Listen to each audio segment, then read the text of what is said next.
Hello, everyone, and welcome back to The Other Castle. The Other Castle. We're not in season right now. No, We're this is unseasonably good. Like a fruit. But we will be super seasoned. We definitely not salty, though. I'm Andrea. And my name is Tom. And we are the co-hosts of The Other Castle Podcast. This is a show where we break down the plot, lore, and more behind video games. So whatever titles you see in our roster of games we've covered, we talk about the production, we talk about the creators, we talk about the performers, and then we actually talk about what happens in the game. So you get everything you could possibly need to know about that title all at your fingertips with this very podcast. Yes, so welcome to the show if this is your first time listening.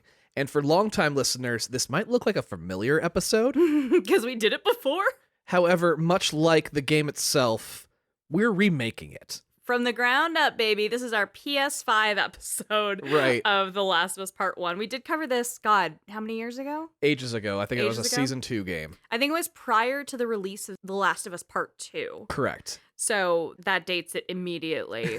But we are in the 10-year anniversary of The Last of Us Part 1, so fuck it, let's fucking roll. Yeah, and we're redoing it just because we changed the format of the show. It's a much better show now, and we just wanted to bring that version to this game because this game deserves it. Yeah, we didn't do a great job with the first one, and this one I am a lot more confident in. I didn't play The Last of Us when we recorded the first time to do this game, and now I've played it more times than you. Yeah, that's true. You love this game so much. I do. Oh, I really do. I really, really do. But before we get into that, I want to say that if you also love The Last of Us, you can join our Discord and chat about this. You can actually us if I fuck anything up. Or, you know what? If you have some really spicy Joel memes, I would love to see them. Yeah, and that's not the only way that you can join us. We stream on Twitch every Friday night at 6:30 p.m. Yeah, and that's twitch.tv/TheOtherCastlePodcast, but the link to our Discord and the link to our Twitch is all down below.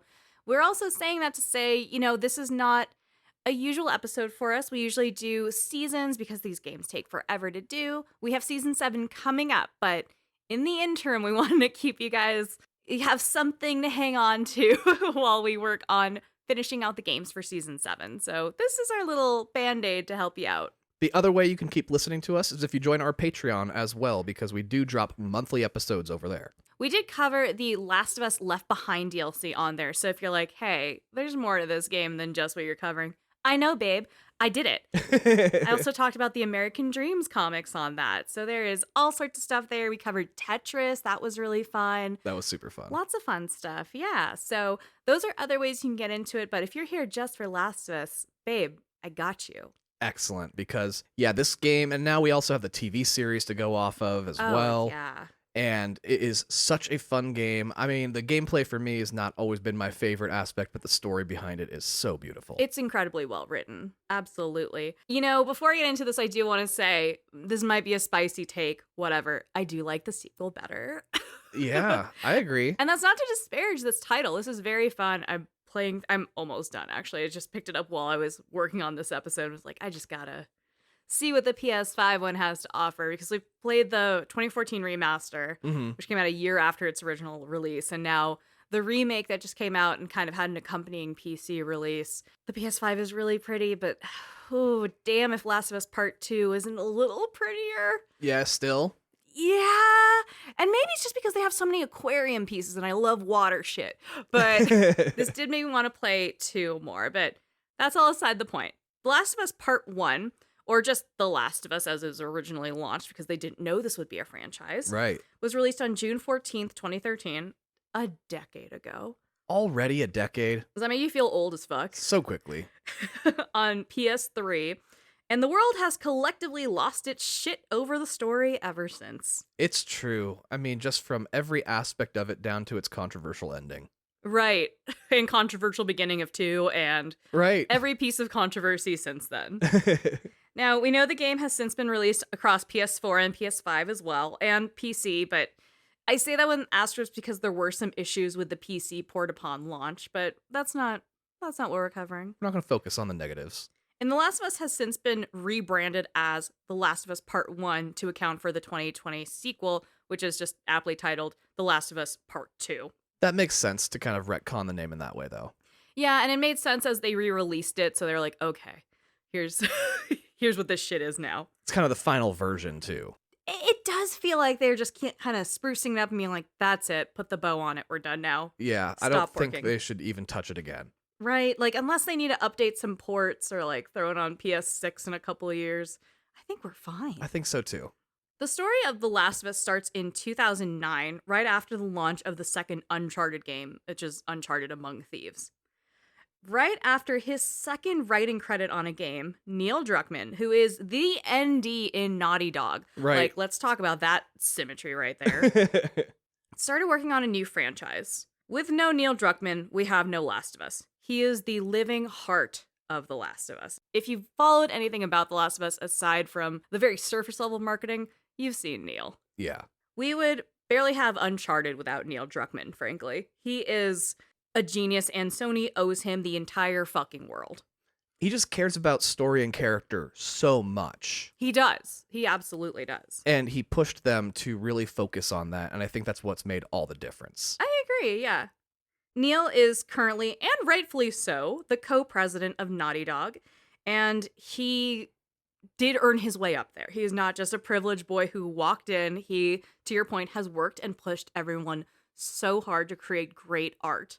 And he deserves the fucking world, and we are all very grateful for him. Yes, thank you, Neil. Now, Neil grew up in Tel Aviv, where he said he learned English through playing video games, which is always such a cool story when you see that. Like, my mom learned English watching American TV before she lived in America, which is so cool. Right. A lot of kids I knew, and I think I as well kind of caught on to reading quickly because of video games. Like, I remember having a Game Boy and having to read text boxes and figuring it out, and that repetition helped me learn to read, frankly, straight up. Yeah, and then there's also just the fact that on a lot of those, like, the text would scroll out, and so it kind of challenged you to read quicker and stuff like that too, you know? I want to get to the fucking next part, but I need to know if they're warning me about anything right now. It was like that generation's version of skipping the cutscenes. Right.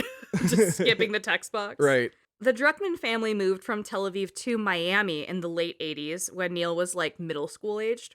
After high school, Neil went to college to study criminology for the sweetest reason. He wanted to be Batman? He wanted to be an FBI agent to get stories to write about in his future novels. Oh, okay. Isn't that the most tender shit you've ever heard? Yeah, especially like considering how far he goes, that's dreaming really small. Yeah. For where he ends up going. Considering he just wanted to be a novel writer, and now he's the owner of one of the largest gaming franchises of our current generation. Yeah. It's hard to get your name out as an author, to be real. It would be very difficult. Straight up. And now he's got some writing credits on a TV show on HBO, so go off, He's going to honey. do all right. Yeah, this kid's got a future. Yeah. To help him get through college, he worked at a My Favorite Muffin store. Really? Yes. A store that I love. Yeah, I was going to say, you love My Favorite Muffin. The fact that it's just called My Favorite Muffin and they're like, yeah, try me on it. Lean into it. Hell yeah. Years later, at GDC, which is Game Developers Conference, it's usually in San Francisco, Neil watched Jason Rubin do a presentation. Now, Rubin is the co-founder of Naughty Dog. Okay. A future contemporary, and he's in the crowd watching him just discuss games. Neil was so moved after that presentation that he arranged a run-in with Rubin. Oh, so stalked him out a little bit and made sure that he was going to bump into him? That's your words. Okay. My words are, legally, he happened to run into him later on the show floor, and he got Rubin's business card. Neil's perseverance and passion of like, I'm so excited about life, gave Rubin some faith in Neil and was like, this kid's got some chops. A little time goes by, they reconnect, and Jason Rubin asks Neil if he'd like to be an intern at Naughty Dog. Wow. An intern, bitch. He had to start all the way, literally at the bottom. Like, before entry level. Yeah. There's entry level, and then there's internships, which are right below entry level. Because the likelihood of getting paid at that point is little to none. Absolutely. Sometimes just college credit. Right. I never did an internship because that seems like a scam. It feels like it, but you know what? People I know that have done internships end up doing pretty well. Like Neil Druckmann, Yeah. who officially joined the Naughty Dog family in 2004 as a programming intern. Wow. Just getting coffee. Blows my mind. Now, back to The Last of Us development as we're caught up to Neil's trajectory in this company. After the full launch, marketing campaign, the whole thing with Uncharted 2, the Naughty Dog team created two internal teams. one that was fully focused on Uncharted 3 Drake's Deception, and one that Druckmann was actually going to lead with game director Bruce Straley on a new Jak and Daxter game. Oh, really? A Jak and Daxter after an Uncharted? That just feels kind of like Childish? womp womp. Yeah. Well, but as history tells us, that didn't last very long. Right. Because after some workshopping, they scrapped the entire idea for this Jak and Daxter to just start from scratch and do a new franchise. Okay, because I was like, I don't remember a Jak and Daxter after that, but maybe one snuck in there. You're like, was it that bad? Neil said that Naughty Dog's philosophy is rooted in letting people work on what they're passionate about and what they want to work on. They're like, if you have a fire, fucking go for it. Build it, yeah. Which is also how Neil became Neil. He said that if it was only based on money and Naughty Dog was just here to grab cash, he'd be working on Crash Bandicoot 17 by now. That's a good point. I mean, they are still churning out Crash Bandicoots. They just recently did 4. Right. But and Team Rumble got released. Team Rumble's coming out and stuff like that. And they're trying to bring Crash back into, like, the swing of things. Yeah, and after that beautiful nod in Last of Us Part 2, where they see a porn called Smash Brandy's Cooch, they really are like, we gotta own this. And you know what? That's not even the best one. In Uncharted 4, you just play a level of Crash. That's true. They just broke the fourth wall wide open with that one. Yeah, which is fun. But it worked then. I hope they never do that again. Right. And if you see anyone else do it, it's just going to feel like, oh, but this was already done before. You did this. Like, you don't have to make that your thing. Right. So anyway, but that does speak to how Naughty Dog gives a shit about its creatives and the content they're putting out and not just the dollar signs, because they're absolutely right. We'd just be on so many different Crash Bandicoots. They'd be a Crash Bandicoot Fall Guys. We'd get, all this dumb shit. There'd be a Crash Bandicoot fucking Among Us clone of like Crash Mafia. Deceive your friends. Shit like that. But alas, the team put their faith in creators and let Neil lead a team to go off on a new franchise, and one that everyone on that team was really passionate about. And that's when we get into The Last of Us. The Last of Us has an incredible amount of inspiration across the board, and you can feel that when you play it. It mostly is a fresh take on zombies, yes. However, they are infected with a fungus. They are not undead. I may say zombies here and there. It's mostly in passing. I know they're not zombies. Leave me alone. It's not that deep. I think they banned the word zombie from the set of the TV show as well. Oh, really? Yeah, you weren't allowed to say zombie or else Neil would get upset about it. Good for them. Honestly, well, like when you're at the level of making the TV show, he gets to be like, absolutely not. Don't say that shit to me.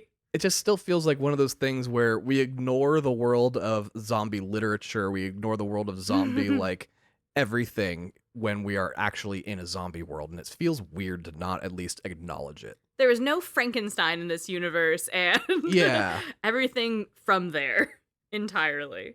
Druckmann has actually, to this point and to pivot, one of his influences for the core relationship between Joel and Ellie is, I don't know if you know this one. Ooh, I don't know what it is, no. Bruce Willis and Jessica Alba in Sin City.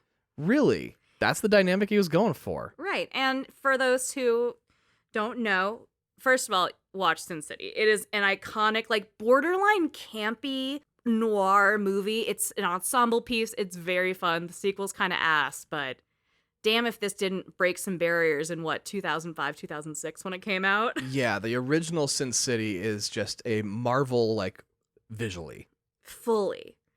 Bruce Willis plays a cop with a bum ticker, which I remember him saying very viscerally in my head, who has an affinity for a little girl that he saved many years ago.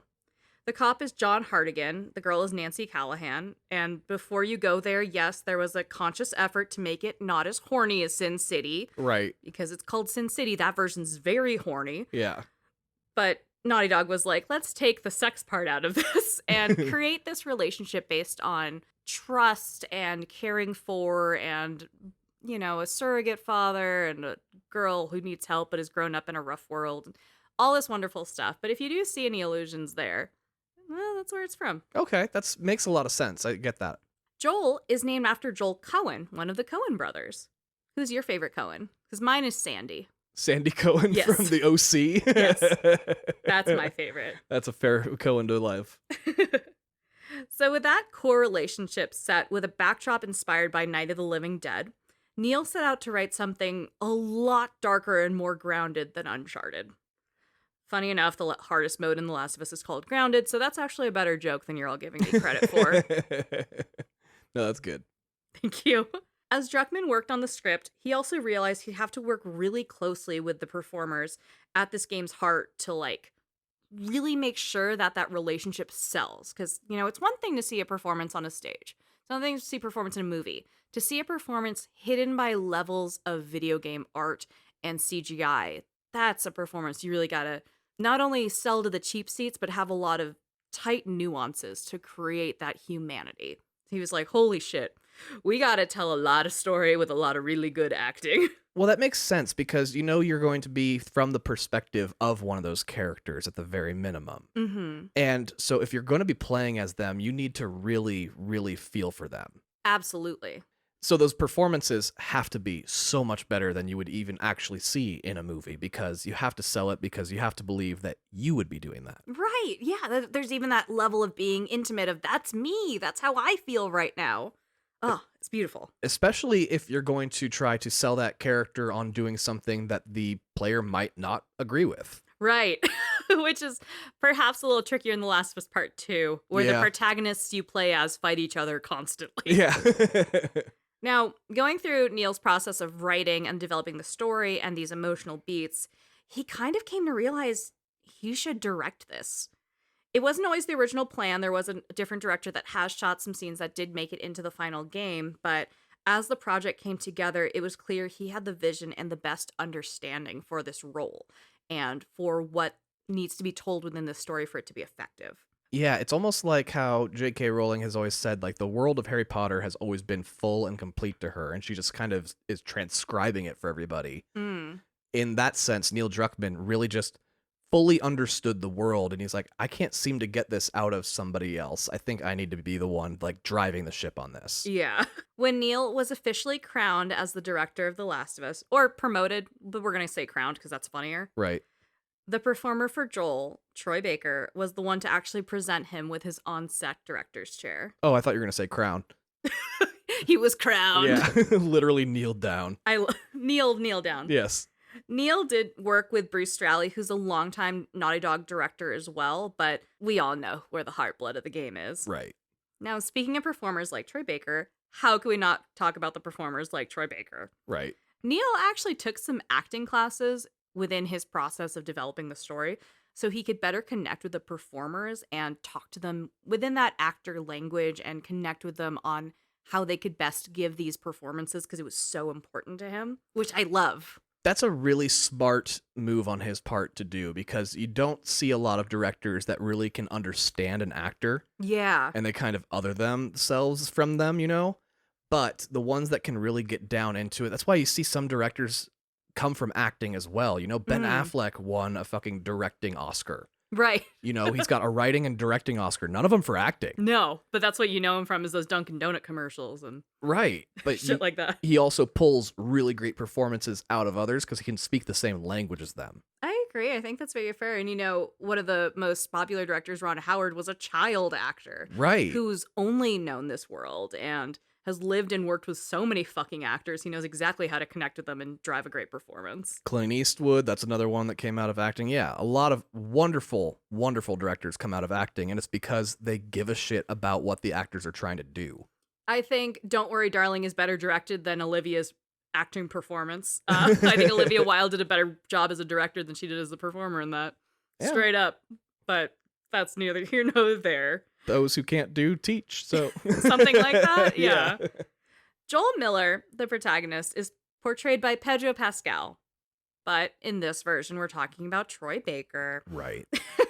Which I'm just being a cunt. Troy Baker is an incredible video game performer. And I'm not just saying voice actor because he does mocap in most things, including this. Yeah, I mean, if the Avatar kids get to be called actors, he is definitely an actor. Abso-fucking-lutely. You know Troy Baker from fucking everything. Joel Miller is clearly one of his top billed, but he's also Booker in BioShock Infinite, so take a BioShot, everyone. Oh, there it is. Yeah. We'll never forget to do the BioShot, don't worry. We'll find a way, damn it. Not in every episode, but we'll work it in. In most. Bioshock Infinite, he plays Booker, who's, a strange man who plays surrogate father to this little girl he's got to chase through a city. That doesn't sound familiar at all. Nope. On the other hand, he's also Sam Drake in Uncharted 4, where he plays a gunslinging, sweaty Naughty Dog character. Another one? Also, probably not foreshadowing or related or anything at all. Right. So he's done a ton of stuff within Naughty Dog, without Naughty Dog. I'm very excited for Fort Solace coming up because that is kind of a space adventure with him and Roger Clark, who plays Arthur in Red Dead 2. And they will not release any goddamn footage, despite me begging silently. Yeah, you were so disappointed during all of the announcements these last few weeks because there's no E3. Yeah, we're coming out of Summer Games Fest, and I got nothing on Fort Solace. I got nothing on GTA 6. I got nothing from Naughty Dog. Nothing at all. Just sad. Just the cancellation of one of their games, actually. Oh, shit? Well, yeah, the Last of Us 2 multiplayer kind of got scrapped. That's right. That's correct. You're right. He's also not in that. Right. But Troy Baker, to this point, he's been across the board. He gets around. He's been nominated for awards, notably his work in voiceover and anime adaptations and some other video games. But the first award he won in his acting career was for The Last of Us. Wow, good for him. Yeah, him and Nolan North really just, in these last couple of games from Naughty Dog, that's when everybody started to really be like, damn, you guys have been carrying this shit for a minute, haven't you? You are the reason Naughty Dog has their lights on. Why don't we give you some flowers there? Yeah. He has since Last of Us done quite well in the awards department, but this was just the real big breakthrough. Like, I am a household fucking name now. And with that comes a bit of a bigger ego, I'm sure. I don't know him like that, but good for him. He's got a kid he has to pay for, he's got a son to send through college. Gotta get that bag. Get the bag, honey. To pair with Troy, Naughty Dog hired longtime actor and full-time Dungeons & Dragons star Ashley Johnson. Oh, I love Ashley Johnson. Who doesn't? Oh, she's wonderful. Everybody saw her in The Avengers, the original one. Yes, for 5 seconds. Yeah, she was a waitress. Ashley's IMDb is insane, and she's been working for longer than I've been alive, which is an actual fact. Wow, she doesn't even look that old. Oh, she looks incredible for however old she is. She's either 30 or 40 years old. She's incredible. Ashley has won so many awards for her performance in The Last of Us, with back-to-back BAFTA wins for The Last of Us Part 1 and The Last of Us Left Behind DLC. Hell fucking yeah, that's great for her, and it proved that she could carry the entire series after that if she needed to. And she did. She was actually the first person cast for The Last of Us as well. That's great. All of the performers in The Last of Us did both motion capture and vocal performances for the game, which isn't uncommon. You always have to do some ADR just to get some vocal tones correct. And there is a lot of footage of the actual creation of the game, so you can see the performers in their mocap suits side by side with whatever scene actually ended up in the game, which is so fun. They're all over YouTube. I don't even have to. Just type in mocap Last of Us. You will get so much content. It is delightful. Just some wonderful looking people in ping pong balls. Oh yeah, and it's kind of hard to get those ping pong ball shots. They're not particularly flattering, so having that content is rare.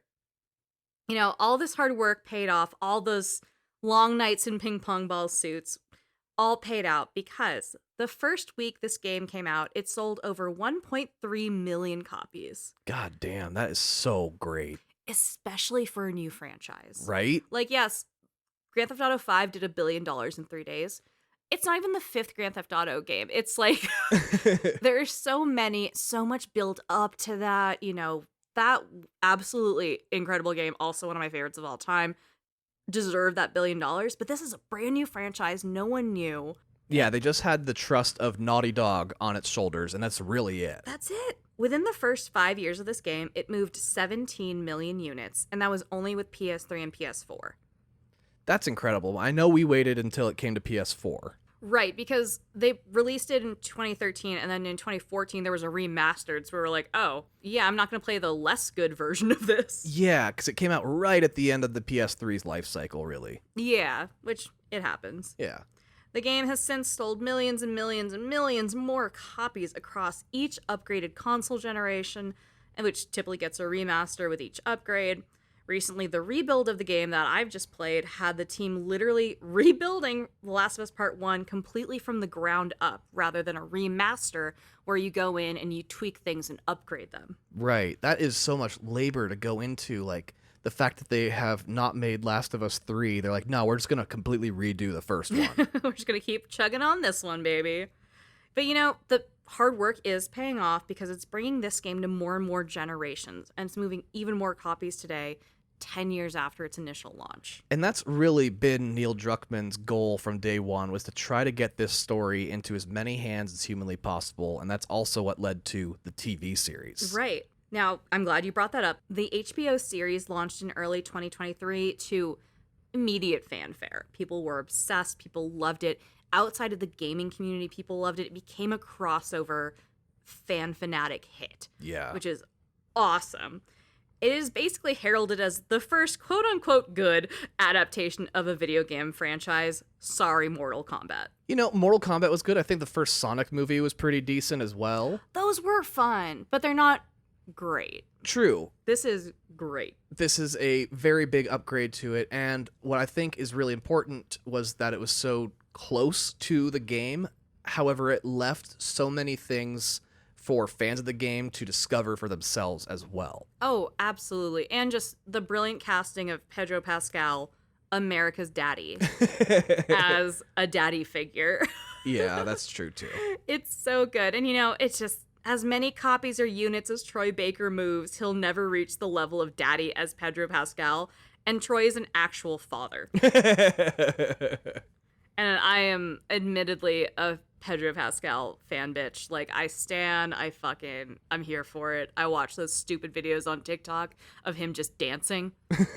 Brings me joy. You've watched his Saturday Night Live episode many times. There's just that one segment where he comes out of the coma and he's talking with the mush mouth. And I don't know why, but it changed my brain chemistry where I'm like, this is fucking peak comedy.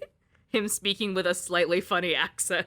But then there's also the amazing Bella Ramsey as Ellie. They are brilliant. They are such a great Ellie, and even Ashley Johnson and Troy Baker have gone on to be like, this is perfect casting for both of them. You guys fucking nailed this shit. Yeah, most definitely. I love them both. They have also the most amazing relationship you can tell from all their red carpet and all their press that they're doing. They're just super friends with each other, and that's what they need from their Ellie and Joel. And they came up on Game of Thrones together. I don't even think they interacted. Right. But they have the same experience of being on this wild HBO adventure prior to this wild HBO adventure. Yeah, I think HBO has like a stable of actors that they really love reusing. Yeah. And it's totally fine. They have a solid stable. Absolutely. And creators, just in general. But True, too. That's actually how The Last of Us TV show got made. do you know the story of how it got made? Yeah, so Craig Mazin, he is the co-showrunner for the TV series. And so he played Last of Us. He absolutely loved it. He just called up Neil Druckmann's like, let's do lunch, as they do. Very LA. Super LA. Now, Craig Mazin had just done the TV show Chernobyl, which won all the awards and all the accolades. And so HBO was basically like, yeah, Like, check. whatever you want to do next is your project. And so he sat down with Neil, and Neil's like, so how do we do this as a TV show? And Craig says, we walk across the street to HBO, and I say, this is the next show I want to do. And that's the rest is history, yeah, kids. literally how the entire show came to be. And so that's how lucky we are, was that these two just kind of came together, and yeah, it's beautiful. Yeah, it was actually Shannon Woodward, who plays Dina in Last of Us Part 2, who introduced the two of them because she was a part of that HBO stable that I was talking about earlier, having starred in Westworld. Bless her. What Right. the fuck? Are you serious? Yeah, she was like, Oh, shit. after she met Neil and then after she met Craig, she's like, you guys would get along so fucking well. You guys need to be friends. And she completely introduced them to each other that way. I hope they give her like 4% or something. She deserves so much for everything she's done. Neil's apprehension I understand, because this was in development hell as a movie with Sam Raimi helming it for a long time. And it was just trapped in production hell. But that's so fucking cool that it pivoted to a TV show. I love the show. I think it's wonderful. It's not a perfect show, but it's a very, very, very good show. And Sam Raimi could have brought a lot to it, but I don't think you can tell the full story in 2 hours. Oh, I absolutely agree. And I think it might be a little hammy with Raimi. A little bit, yeah. The cordyceps would probably be a little bit cheesier. Where would Bruce Campbell show up in the Last of Us movie? Because Bruce Campbell has to show up legally in every Sam Raimi movie. Oh, he would be Bill. Oh, that's a good Bill. I do love Nick Offerman's Bill. I am fully on that team of That is a beautiful script. It is beautifully executed, and it's absolutely lovely. It's a great pivot from what we see, which I will get into, obviously. But you're right, Bruce Campbell would be Bill. That episode made Steven Spielberg call Neil Druckmann and say, good work. Holy shit, really? Yeah. God damn. Oh, yeah. No, that episode really just kind of changed lives for a lot of people. And Neil started as an intern. Right. Everyone, a muffin-slinging intern. Now, the legacy of The Last of Us has started countless handmade Etsy listings, totems, tattoos, fanfic, comic, cosplay, fan videos that are all over YouTube. There's a whole world of people creating content in this outside of Craig Mazin and Neil Druckmann. Right.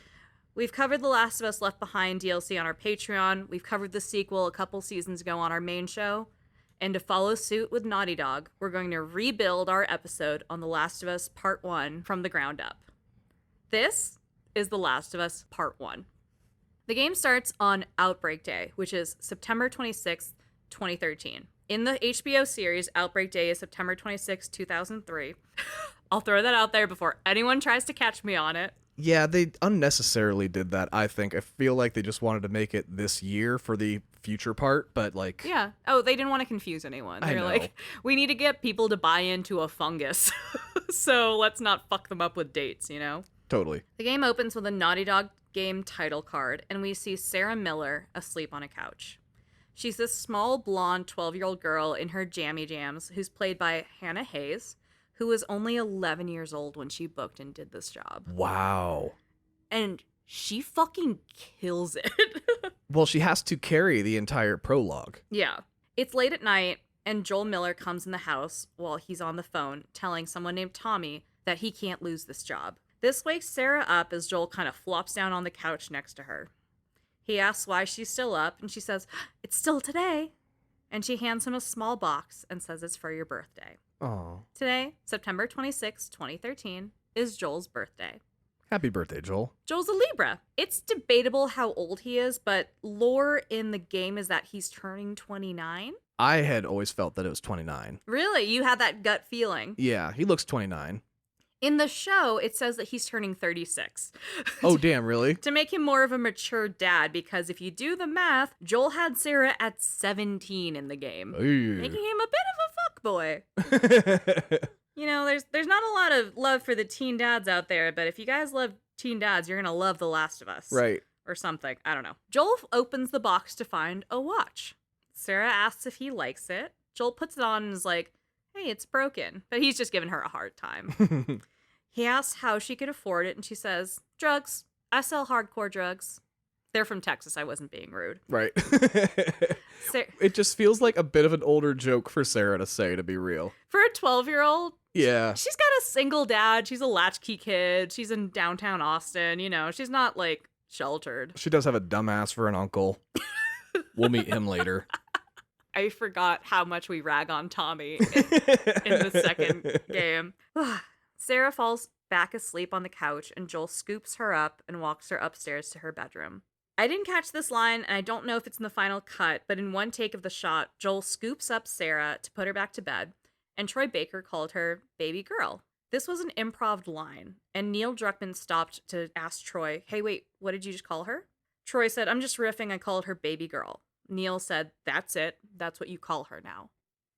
Oh, wow. That's pretty beautiful. Girl, it's gonna mean a lot in 10 minutes. That's not the only time that shit like this happens, and like little decisions that these actors make end up changing the entire course of the game. Yes, and I fully agree, and I think Neil is one of those people who understand that the people performing have as much ownership of the character as he does as the writer and director. You know, maybe he learned a lot from the Uncharted series where, as you said, the first one had no script whatsoever. And the actors improvised the entire fucking game. My favorite thing in that entire episode that we did last season is you being so mad at me for telling you there was no script. But no, you're absolutely right. Amy Hennig ran a ship where it was, we need to get from A to Z in this scene. You own these characters. How do you think they would get to it? And trying to empower these performers to embody these characters and not just read off teleprompter, but own who these people are, own their backstories, and live in that skin to say, no, they would react like this, or this is what they would be comfortable doing. Yeah, it was like he took the best parts of that experience of, yeah, the improv and relying on your actors to help drive the story is important, but also let's give them a little bit more direction than no fucking script at all. Yeah, there is a real script for Yeah. this. I'll give you that one. The first guitar twangs of the Last of Us melody start to play as Sarah sleeps peacefully in her bed. Sometime later, Sarah's woken up by a phone call. This is a dated game because there was a landline in this house. Yeah. It's a frantic Uncle Tommy who's like, I need to speak to your dad right now, but then the call cuts out. Sarah's like, what the fuck? Gets out of bed, starts wandering around the house looking for her dad. She goes to her dad's room and sees the news is on his TV. There's a reporter talking about an infection, and during the news broadcast, an explosion goes off. The reporter on the scene in this piece is voiced by the one and only Laura Bailey. Oh, she's going to show up a couple times. Laura Bailey, if you have no idea what's coming, plays Abby in The Last of Us Part 2. She's the body actor and voice actor, right? Correct. She is the full performer. I believe she did get a BAFTA for Abby, or at least nominated. She's very well decorated for that performance, and she's in a ton of other games and pieces. And she's very beautiful. I'm sure she's also done screen. Like, she is just a great performer in general. Yeah. But she's just here as a nameless character in The Last of Us Part 1, and it's kind of nice foreshadowing to see her show up at the beginning of this game as the harbinger of the infection. Ooh, yeah. Sarah can also find a newspaper showing that there's some sort of pandemic starting to seep into the world, something to do with crops. And this part is actually elaborated very well on in the HBO series. True, because I always felt like the cordyceps virus and the way it was presented in the video game, I was always like, I feel like we could have probably stopped this. But the way the TV show really explains it and goes into the science behind it, I'm like, oh no, we were fucked. Yeah, and having lived through a global pandemic, we're like, no, we're kind of idiots as a group of people. Yeah. We would lose the fight, y'all. Yep. Sarah goes downstairs to look for her dad and sees Joel's cell phone. It says it's nearly 2 a.m. and he has a ton of missed calls and messages just from Tommy. The night still feels really still and quiet, despite the news reports that she just saw and all this kind of chaos surrounding the house. She wanders around alone in her jammy jams, and the house has no mention of a mother or any other family for that matter. So it's kind of clear that she, Joel, and Tommy are kind of all they have in the world. You know what this whole section reminded me of was actually Life is Strange. Just kind of exploring, picking shit up and going, that's crazy. Yeah, kind of wandering around the house looking at shit because you're also playing as kind of a young girl as well. On top of that, it's not an action-heavy scene at all. Yeah. So yeah, you're just more like experiencing things. I'll give you that, absolutely. She's also got a short haircut. Yep. As Sarah gets towards the back of the house, Joel comes in running through the sliding glass door from the backyard. He is frantic, and Sarah is scared just seeing her father scared. He asks if she's okay and if anyone came in the house. Their neighbor, Jimmy Cooper, on the run from his former Newport life and 2 daughters. I was going to say Jimmy Cooper from the OC. I'm sorry that I've had 2 OC references in this joke so far. Why? But why did they have to name the neighbor Jimmy Cooper? Oh, this joke is only funny to a handful of people that have watched the OC, but damn, that's funny. But damn if you're not one of them. Anyway, Jimmy Cooper slams his entire body weight against the back of the glass door. He is dripping blood and he is ravenous. Jimmy does break through that glass door and lunges at Joel and Sarah. But Joel is ready with a revolver and he shoots him down. Sarah just saw her father shoot their neighbor. Yeah. She woke up from a nap. Joel and Sarah exit the house to see Tommy parked up on their lawn, very classy, ready to get them all out of the city. Apparently cell phones, radio signals, TV, landlines, they're all starting to go down. Oh, fuck. People are fucking panicking. They get in the car. Tommy drives Joel and Sarah through the back roads towards the freeway, getting ready to leave town, but as they turn around, they're like, shit, it's complete bumper-to-bumper traffic. Tommy's like, that's fine, we'll drive through the city, we'll get out of here. As he's getting through the city, there's people running, they're screaming, and Tommy almost immediately gets T-boned. Oh, God, Tommy. Here, the player's perspective shifts from playing as Sarah to starting our journey as Joel. Oh, okay. After the car gets hit, the car fully, revolves, turns around a couple of times. Joel has to crawl out of the car and also pulls his daughter Sarah out of the car. Sarah hurt her leg. She probably broke it. She was just in a car accident. Right. So Joel once again scoops her up in his arms and gives Tommy the gun he had to cover them. He's got his arms full of child. Right. All around the streets, people are fighting. There's fires starting. People are sprinting, screaming, fighting. It is wild. And Sarah is horrified. She is clinging to Joel as he and Tommy start navigating the chaos of the city. And this is where we start to see the first few infected. Oh, this is such a great sequence. And I have to say, the way the show captured all this was perfect. It was exactly like in the game. Yeah. This one's pretty beat for beat, and it gives you the exact same feeling of fear and holy shit, I thought everything was fine and nothing is fine. I also do love that the TV show threw in an airplane crashing down. That was so fucking cool. Yeah, I was kind of sad that wasn't in the game itself. That's almost like the BioShock whale moment where you're like, this is wild, and then something really bombastic happens and you're like, holy shit, dude. Okay, yeah, the full fucking collapse of society is occurring immediately. In front of me. Yeah. This first few infected people you see, they are bloody, they're screaming, and they're violent, and they're looking to rip people apart. Ugh.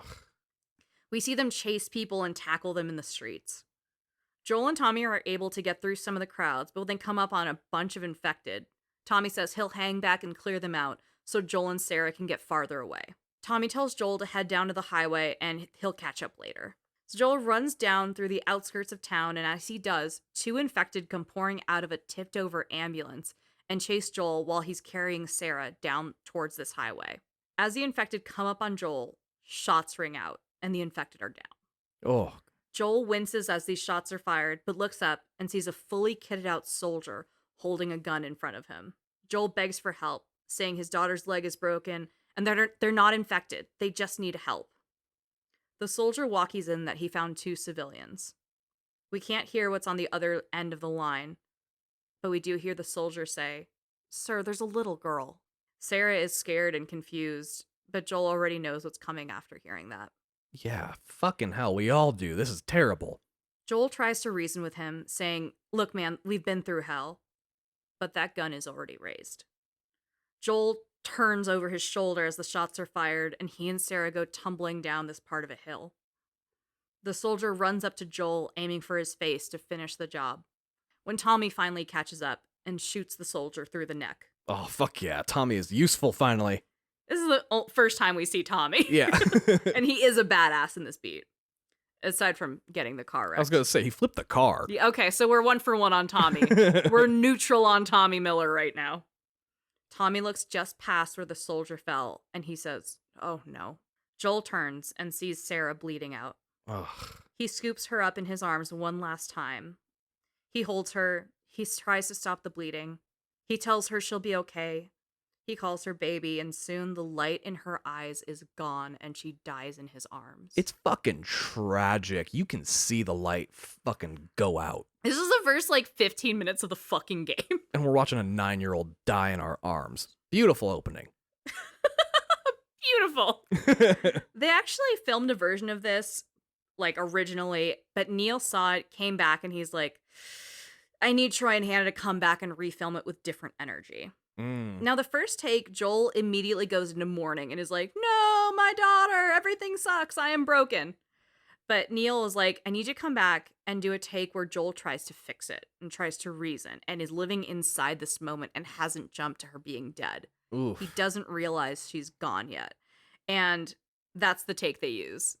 It's so much more horrifying. Troy and Hannah, they both have said they cried for hours all day. She said she had a crying hangover the next day. She was so dehydrated from sobbing and shit. Ugh. Well, I mean, if you look at the stage of grieving, denial is always the first part of it. That's right, yeah. And so it wouldn't be realistic for him to jump to acceptance first. Yeah, and as a dad, you're like, no, I can fix this. Everything's fine.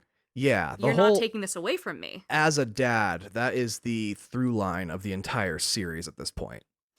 Troy Baker credits this as the day he became an actor. Wow. Right? Holy shit. Okay. Hannah Hayes, who played Sarah, has said that her performance in The Last of Us was some of the most profound acting she's ever done. And it's juxtaposed with her being in a fucking ping pong ball suit. And I was gonna say, she peaked at 11. Good for you, I guess.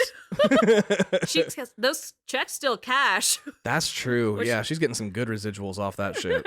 After this moment of Joel losing his only child, we get the title card for The Last of Us.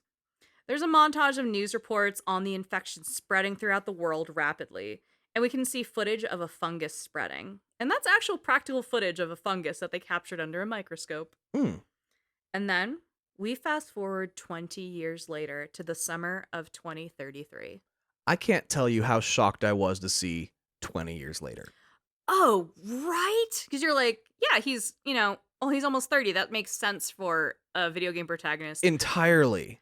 Dude's 49. Yeah, I was like, wait, this guy was already like, I wouldn't say middle-aged, but he was older. Yeah, he's not young. He's And not then Nathan Drake. We jumped 20 fucking years. I was like, wow, that is a leap. And also it just means that we are going to be deep into this, I'm going to say it, zombie apocalypse. You can say it. I'm not going to knock you on it again. If it slips out, we deal with it. Yeah, it just shows that we are going to go so far deep into this zombie apocalypse and things are going to be fucked. Absolutely. And you do see how fucked it all is, which is kind of the beauty of this show. I agree. The show? The show. Both the show and the game, everything about it, yes. But my brain did go to like, how great is it to see Pedro running around? Well, yeah, that haunting image of Pedro just dropping a child's body onto a pile of flaming bodies, From holding his dead daughter in his arms crying to just casually throwing a child's body onto a burning pile shows just like what he went through over 20 years. Ugh, and he's still so hot at 49. Granted, that doesn't happen in the game. That's just part of the show. But... Or in life. Yeah. No one looks that good 20 years later. Especially in the apocalypse. Oh, right? There's no sunscreen. 20 years later, Joel is in this shitty, rundown apartment in Boston. He's woken up by Tess, played by Annie Wershing, pounding at his door. Annie Wershing was also in Marvel's Runaways and unfortunately has passed at the age of 45. Oh, I'm sorry to hear that. This scene, that's coming up, is actually her audition scene, and she beat out quite a lot of performers to get this role. Okay. Her first audition for this role is actually on her birthday. Good for her. And she was the third member cast of the full cast, following Ashley being the first and Troy being the second. Knowing how much her character does, that's surprising they would cast her third. Really? Yeah. Because you're like, oh, she's just in this part. Yeah, she's a pretty minor character overall. I'll debate you later. Okay. Tess walks in, she has a black eye, and Joel is like, what the fuck happened? I was napping. Are you good? She says she was jumped, but that's irrelevant. Is it? The guys who jumped her were sent by Robert, which immediately angers Joel. Fucking Robert. Robert screwed them out of a deal recently, so Joel's like extra mad. And he's like, well, they fucked us on a deal, and now they jumped you. I'm gonna go kill someone. Oh, wow. He's ready for revenge. Or he's at least ready to go pick up the guns that were being run for them. Joel and Tess are smugglers in Boston who move underground and move a lot of weight of stuff. Pills, guns, anything you could want from the outside world. This world is run by Fedra. It's kind of this like FEMA type kind of SWAT team, armed guard situation that are all over Boston. Yeah, it kind of sounds like government run with the name like Fedra. Yeah, Fed is in the title. Yeah. And, agents are with guns everywhere. There's ration lines, lots of gates, lots of surveillance.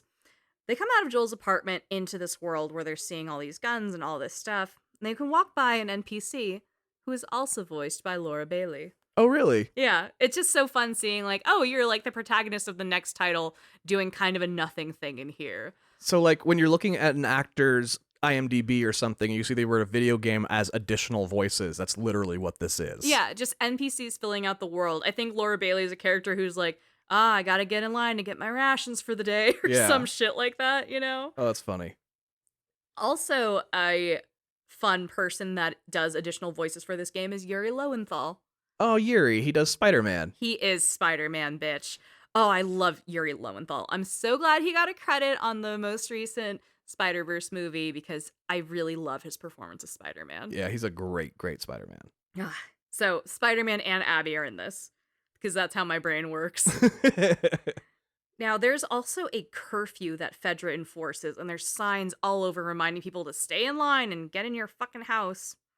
Among all those signs, too, are wanted posters for a group of rebels that are operating in the city trying to take down Fedra. These rebels are called the Fireflies. And among the Fireflies on the wanted poster are Ruben, Maxwell, Eduardo, and someone named Marlene. Ooh, Marlene. Now, this is one of the most incredible parts of Naughty Dog, and especially Neil Druckmann as a director, in that the visual storytelling of all of this. Yes, Neil loves dropping Easter eggs that kind of fill out the world and make you really buy into the reality of what's happening and the importance of the characters you meet along the way. And, take the BioShot, because that is something that comes from BioShock. That was something that they were very deliberate about, was making sure that you can tell the story through your environment as much as you can through the dialogue. I'll drink to that. Hell yeah. Joel and Tess attempt to go through some military checkpoints with fake passports to pick something up. But as they try to go through, a Firefly bombing occurs and they have to run. Okay, so like domestic terrorists. Yeah. Sirens start ringing out through the city saying civilians need to clear the area. So, with that fucking drama, Tess tells Joel they need to sneak through the city the long way. Oh, damn it. Tess navigates through a building asking about Robert, and there's a rumor going around that Marlene is also looking for Robert. This Marlene, which was also one of the Fireflies. Joel doesn't like the sound of that. They go through some broken down buildings and look for a safe path to the other side of town. Tess brings Joel through a Smuggler's Cove area that has various little pop-ups with contraband. It's kind of like an underground farmer's market. I was gonna say, is it a literal, like, underground market? Yeah, and I love a farmer's market. Yeah. This one is selling pit bulls, guns, you can bet on a street fight, just random shit, just illegal farmer's market. Oh, that's awesome. We don't have time for that today. Tess pays off a kid who will give her Robert's location and find out that he's out by the wharf. That's his turf, so it's going to be really well guarded by Robert's men. Some of his men are there, and they see and confront Joel and Tess. Tess immediately goes, fuck this, shoots one, and now you're in a shootout and have to kill your way to Robert. Thanks, Tess. Tess did just get jumped, so she's like, I'm exhausted. I'm tired of punching. I'm just going to pull my gun. I got kicked in the ribs today. Like, do you know how hard that is? Yeah. I'm shooting someone. Tess and Joel shoot their way up to Robert, who immediately is a punk bitch and runs away screaming. He takes off down an alley through this wharf, and Joel and Tess finally corner him at a dead end, where Robert turns around and goes, no hard feelings, right? All the hard feelings. I fucking hate this guy. Dick. Tess says, oh, none at all, and goes full Tanya Harding and hits Robert right in the shin with a pipe. Good. Robert crumbles to the ground and explains that the guns he was moving for Tess and Joel are gone and he fucked up. He says he needs some time and the situation was complicated. Turns out the guns that Robert was moving got sold to the Firefly Queen Supreme herself, Marlene. God damn it, Marlene, you took our guns. Robert's like, hey, you know what? Better idea. Let's roll up on the Fireflies and steal the guns back and just kill them. Go after the head of a terrorist organization. That's your plan? That's your plan, Robert? Tess says that's a stupid idea and then shoots Robert in the face. I love that the punishment for a stupid idea is death. It's a different world here. Joel says, well, now what? Which is reasonable. And Tess decides to go find the Fireflies to get their guns back. So you really get the sense here that Joel is not a leader in this situation. He is definitely second fiddle to Tess, who's like calling the shots, shooting people in the face, like continuously. She's a dick swinger. Joel's also there. I feel like we see this relationship dynamic later, both in this game and later in the series. Yeah. Also with a Miller. The Miller boys love a strong woman. They really do. And a smart woman, because they're not. And now, speak of the devil of the Queen Supreme, Marlene. This is where Marlene shows up. Marlene is played by Merle Dandridge, who was so good at Marlene the first time, she got to keep her role going into the HBO series. And honestly, I would say 99% the reason we have decided to remake this episode. Because we love her so much and we need to give her her flowers. Merle Dandridge is no stranger to games, as she was actually brought in and cast due to her work on Half-Life 2 as Alex. That's pretty great. Neil straight up was like, get me Alex from Half-Life 2. And they're like, Yeah, Merle. Done. And she is so agelessly beautiful. She looks exactly the same in the 2013 ad shit as she does in the 2023 ad shit for The Last of Us both times. She is so damn good on the TV show that you can feel the elevated performance that she gives over everybody else when she's on screen.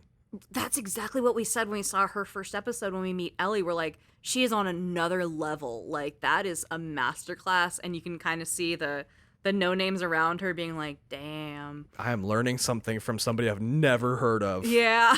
No, she is absolutely fucking brilliant.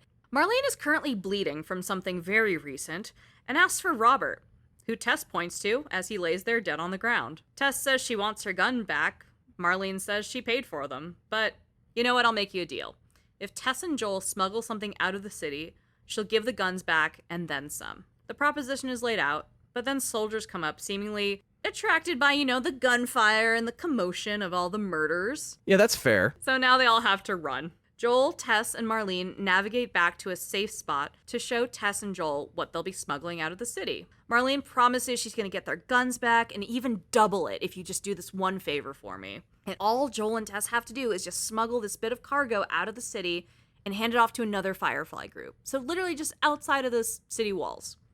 Get it away from Fedra. That's it. And then they're more than square. Tess does not believe her and refuses to agree until she sees the guns for herself, which is also very reasonable. Like, prove you didn't fuck these up or something. Right. I don't want to get guns that are, like, painted, like, Firefly on the side. Like, bitch, that's not what I paid for. Marlene knew Joel's brother, Tommy, who had once been a Firefly. But she says all this in the past tense, because Tommy has since left the Fireflies and hit the road. But during his time as a Firefly, he and Marlene were close. So Marlene's like, hey, I kind of trust Joel by proxy, because Tommy was my boy, so come on. So it paid to be a Miller in this case. In this one instance, do not hang on to that sentiment, especially if you listen to our episode on The Last of Us Part 2.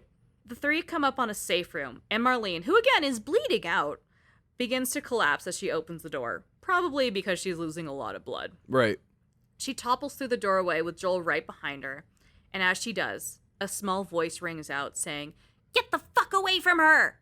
Here, we see a small white girl with reddish-brown hair lunge at Joel with a knife in her hand, ready to stab him in the arteries. Here we are introduced to Ellie, played by the incomparable BAFTA award-winning performer Ashley Johnson, ladies and gentlemen. Bravo. Great introduction to a character. Ready to stab the protagonist, saying, "Get the fuck away from her!" Oh, yeah. Oh, and it's a perfect Ellie moment. Marlene's like, "Hey, calm down, child. I'm fine." And then she turns and tells Joel and Tess that Ellie is the cargo she needs moved out of the city. Ellie's like, "Hey, Marlene, if you're not going, I'm not going either." Again, Marlene is bleeding out. She is having trouble standing. Marlene insists that Ellie has to move forward. She says, "Ellie, we won't get another shot at this." Marlene tells Joel and Tess they just need to get Ellie to the Capitol building across town to hand off to the Fireflies for the guns, and that's it. And that's the Capitol building from The Departed. The big gold building with the rat. Yeah, I love The Departed an unreasonable amount. How can you not? It's a perfect movie. It's not, but it's a very, very, very good movie. There are some editing issues. Yeah, minor. Tess is like, "I got you, I'll do it, but I ain't smuggling shit until I see those guns for myself." Marlene's like, "Valid, let's go. Joel, I want you to watch Ellie," and Joel and Ellie immediately are like, "No." Marlene is like, "Hey, shut up, I'm bleeding. Tess and I are going to go to the Firefly camp. I'm going to get patched up, get this fucking bullet out of my stomach." She's bleeding from the stomach, by the way. Right. "And verify payment. Joel, take Ellie to a safe spot while you do that shit and, make sure the guns are cool. Tess and I are going to figure it out, and then you guys can move her tonight, and the guns are all yours, clean as day." Okay, that sounds like a pretty easy mission. A little human trafficking, but other than that...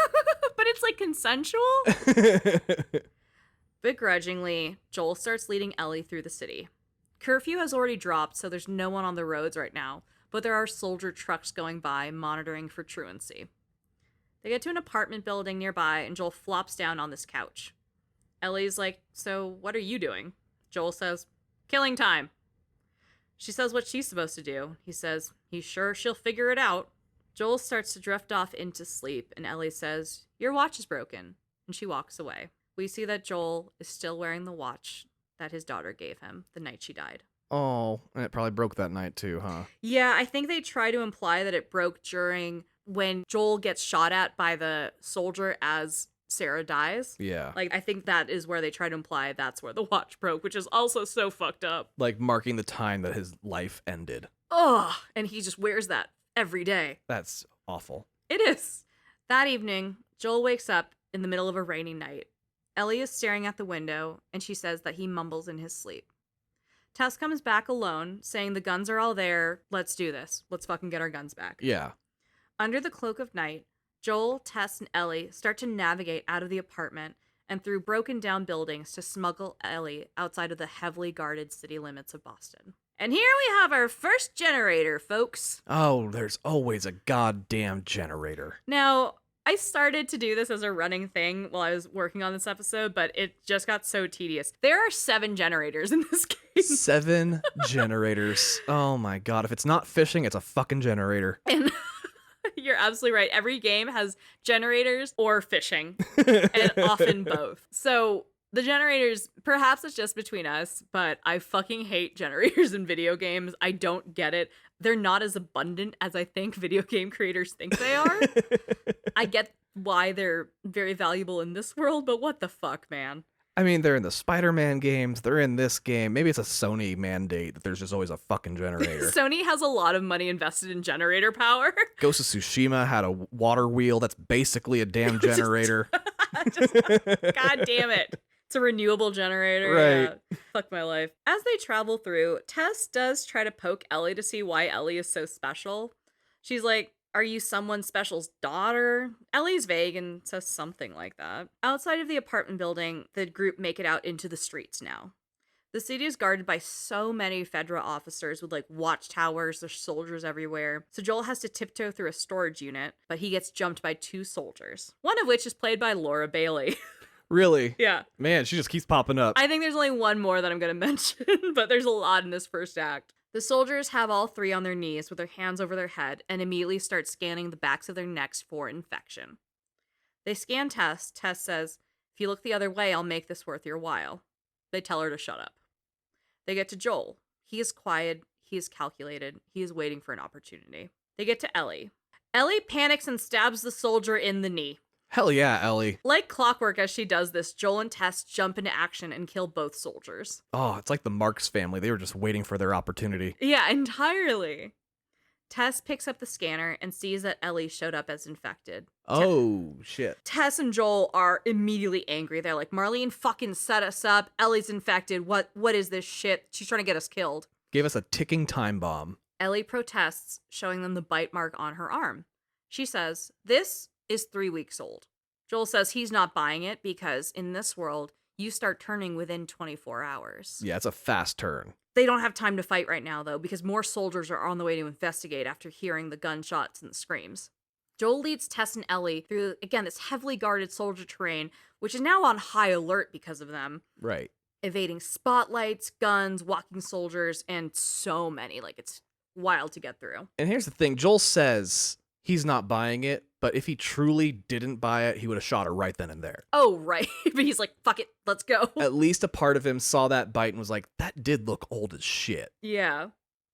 Through the night, they get into the city of Boston and navigate through a colonial museum in an attempt to get to the Capitol building to drop off Ellie. Like, if she's infected, let's just fucking drop her off before she turns.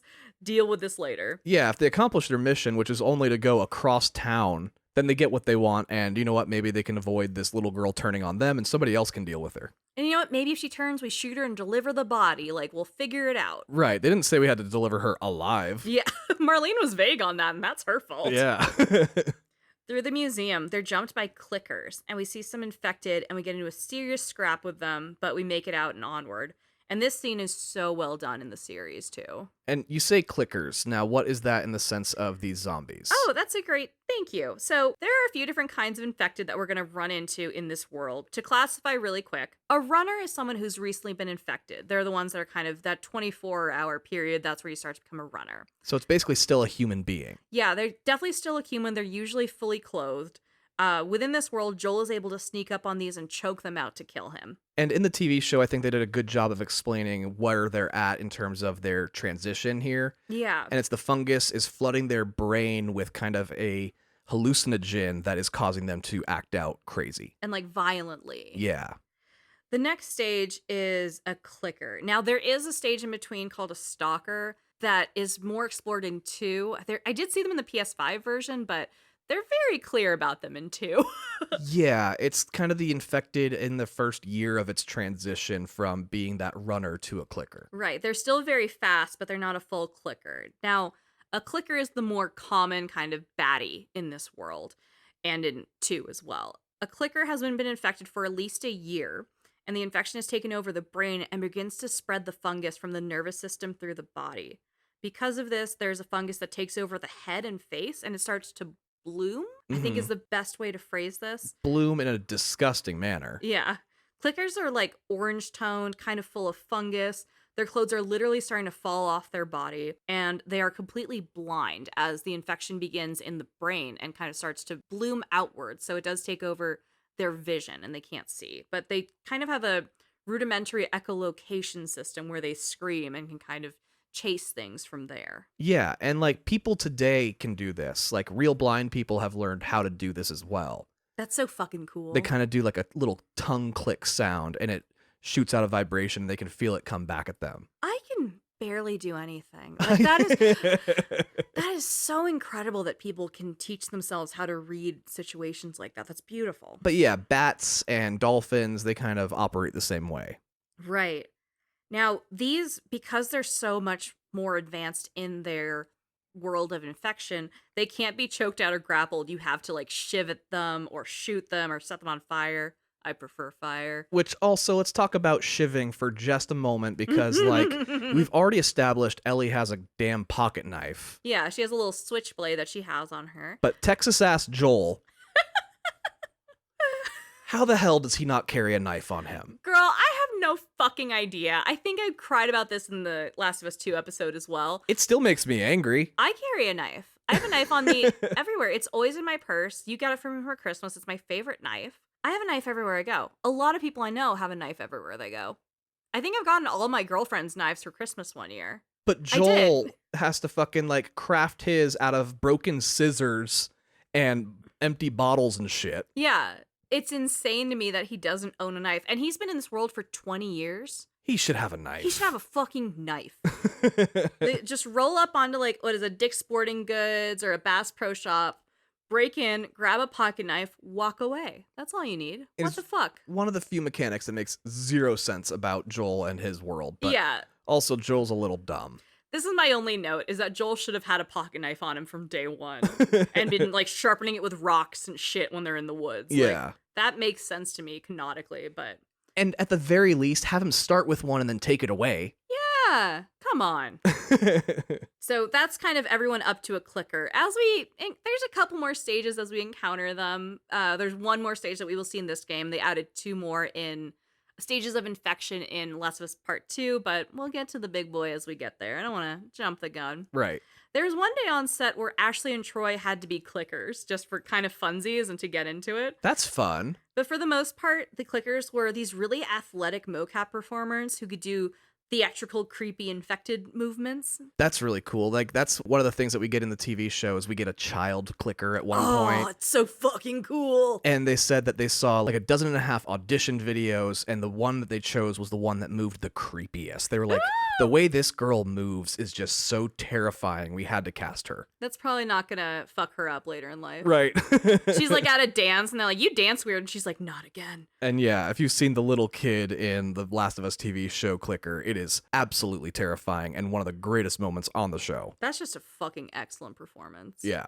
They also did have a female clicker voice and a male clicker voice for what it's worth. So they did try to do some distinctions between. It's not all the same Wilhelm scream for the zombie. You know? Okay, that's good. In layman's terms, again, I know it's not a zombie. In the early morning, all 3 of them make it to the Capitol building. Joel opens the door and he sees that the fireflies that they're looking for are there, but they are all dead. Oh, shit. Blood is everywhere. There's bodies slumped over. Tess is furious. She screams, no, no, no, no, no. She insists that Joel has to keep pushing and says she's sad that her luck run out. Ellie hears this and realizes it before Joel does. Ellie says, "Oh shit, she's infected." She knows that feeling, she's lived it. And then she's, I don't want to give away too much, but she's lived it and she knows exactly what happens when somebody gets infected and what goes through their mind. Joel demands to see the bite, and Tess angrily shows him the bite on her shoulder from the scrap in the museum. She tells Joel he needs to get Ellie to Tommy, that, Tommy used to run with the Fireflies. He can help. He can get Ellie to wherever they need to go to figure out how she's immune. She says that look at Ellie's bite. That is weeks old, and hers is from an hour ago and already looks worse. Tess is pleading with literally the last moments of her life with Joel to take Ellie to Tommy's. And as she does, a car pulls up with tons of Fedra soldiers. Oof. The soldiers start to roll in, and you can hear them screaming, getting ready to ram the door. And Tess pushes Joel to take Ellie. Joel leaves with Ellie as Tess gets ready to fight the soldiers to the death. In her own words, this is her last stop, and Joel has to keep going. Damn. So, real quick, since we are the other castle, we do the plot, lore, and more. Here's a little bit of lore that actually goes into Tess. Yeah. So, something we learned from not just the TV show, they didn't even show this in the TV show. I listened to the commentaries and a podcast about the Last of Us TV show, and they talked about Tess's backstory. And one of the things that happened to her was when the plague kind of came through, her husband and child both got infected. And she killed her husband, but she couldn't kill her child. Oh, Tess. And she ended up locking her child away in a room and just refused to deal with it and walked away from that. And that's canonical lore from the game's development. I've heard that story as well. Yeah, this came directly from Neil Druckmann himself. Ugh. So yeah, that's a little backstory about Tess and just like the tragic death that she ends up facing because that's why she pushes Joel so hard. She's like, nobody should have to fucking live with this. Yeah. Nobody should have to go through what I went through. Nobody else should have to go through what I'm going through right now. And this is our one hope of this ending. Yeah. Marlene's goal was to get Ellie to a safe place within the Firefly system because the Fireflies do have a large network of refugees and people that are fighting the government to try and find a better world. And part of that is research on stopping the virus. Right. Ellie is the first person that we've seen in this world that is immune and has been bitten and hasn't turned. So whatever's going on in her body might be able to help other people. And Tess is like, I have lost everything to this, including my own life right now. You better fucking take this girl and get other people help right now. And Joel's like, it seems far. I don't wanna. He's such a stubborn bastard. And he's also like really worried about his brother, but this is like a trip to go see his brother and he's still kind of like, but I just want him to call. There's no phones, Joel. Yeah. What's the plan? There is an alternate universe, which did get scrapped, but there was a version where something happens and Joel and Ellie take off and Tess follows them across the country. Really? Tess doesn't die, but she is chasing them and hunting them down as they get closer towards the Firefly world. But that got scrapped, obviously. It doesn't make any sense to have Tess trying to hunt them down. Yeah, right? Like, there's enough stacked against them. We don't need to add an additional antagonist. But yeah. It's funny because Tess is kind of credited as being the person who tells Joel to like go on the adventure. You know, she's the one that's pushing and starting the action. She's the one that agreed to do this in the first place. And Joel's kind of like, damn it. That's right, because Joel doesn't make decisions for himself. He just kind of follows. Right. And then she immediately dies. But there's a version where she could have done this and also hunted them down across the country. That's fascinating. I wonder if it was connected to that backstory of her child and like wanting to like, I don't know, like drain Ellie's blood to try to give to her own kid to save him kind of shit. Oh my God. Go find him in the basement of some rundown house and be like, baby boy, I got you. Yeah. Ugh. Anyway, but back in this reality, Tess tries to hold back the soldiers as much as she can, but between the virus and the bullets, she's not long for this world. Ellie and Joel duck and dive their way through the Capitol building to escape. Soldiers descend on them and chase them into the subway station below. Now, apparently, the designer of the Boston subway system attempted to sue Naughty Dog for using his designs in the game. Oh my God, really? He wanted his cut for design? He got mad that the game was too realistic and showed the maps of the subway system, the map art, Really? within the subway system. Yeah. He tried to NFT their asses before NFTs were even a thing. He tried to get them on a copyright Yeah. like they do on YouTube if you use copyrighted music. Yeah. They And wanted to demonetize him. I'm gonna shut this whole thing down. Yeah. Anyway, Joel and Ellie make it through and finally get out into the light of day. At this point, as they're catching their breath, Ellie tries to console Joel about Tess, but he insists that they never talk about Tess again. He also insists that she never tell anyone about her condition, for obvious reasons. Yeah, obviously, because you might end up with somebody chasing you across the country. Right? But that didn't happen. I know. It's fine. Joel and Ellie hit the road to go see an old friend of Joel's who can probably help them get a car so they can get across the country to find Tommy and the Fireflies. He has a vague sense of where Tommy is, somewhere in Jackson, Wyoming, which is the middle of the country, where Boston is the whole ass East Coast, like deep in the East Coast. I wouldn't even put it in the middle of the country. It's in like the left third. It's right near Colorado, right? A little bit, yeah. Yeah. It's in the northwest. Holy shit. So they have a long way to go. As the sun begins to set, Joel and Ellie come up on a town through a gorgeous glade of forest. Ellie sees fireflies, the bugs, not the revolutionaries, and is amused by this. As they get a good view of the town, a smoky fire billows out from deeper within the town. Joel says, "Is that you, Bill?" And he quietly navigates some loose clickers while Ellie blows air to try to teach herself how to whistle. I mean, I get it. I can't whistle. I appreciate that dynamic of Joel sneaking around and like choking people out while Ellie's like, doo-doo-doo. Also, whistling has a very dark connotation later in the series. Yeah, not in this game, but No. whistling does come back around in 2 in a pretty rough way.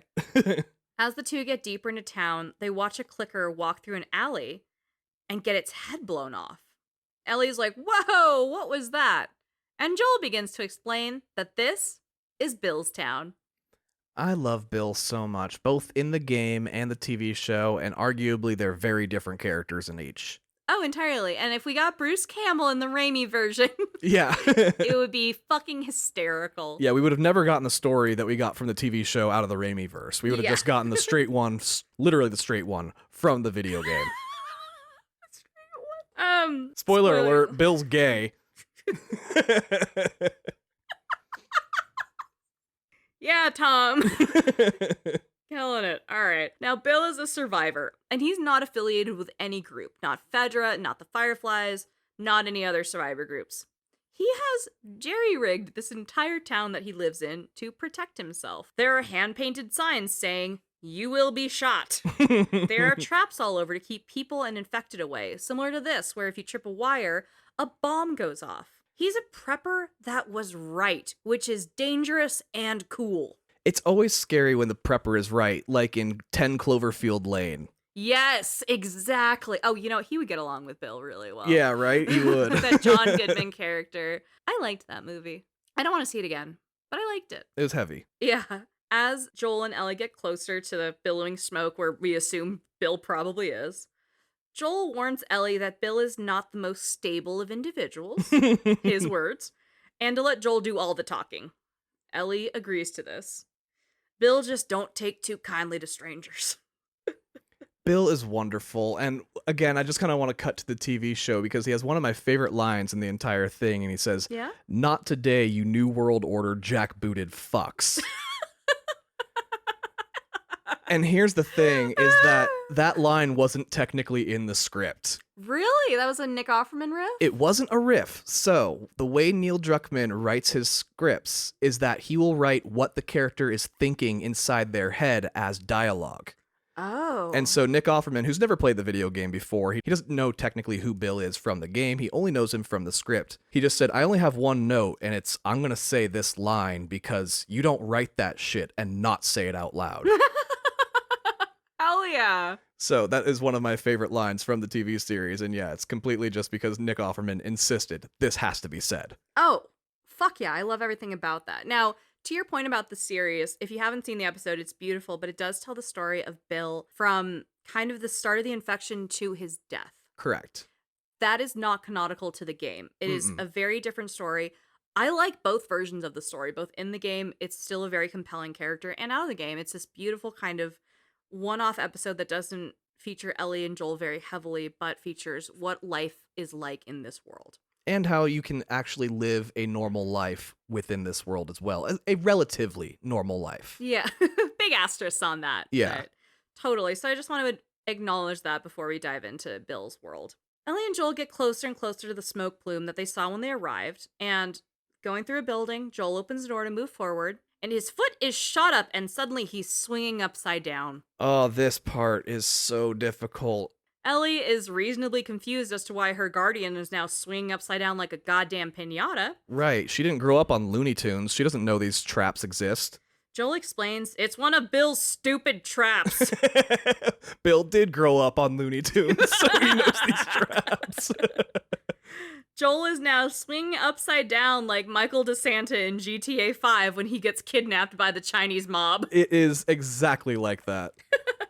Ellie rushes to steady him as he's like swinging back and forth, and Joel looks around and sees the counterweight for the trap is a fridge just kind of on the other side of this big warehouse area.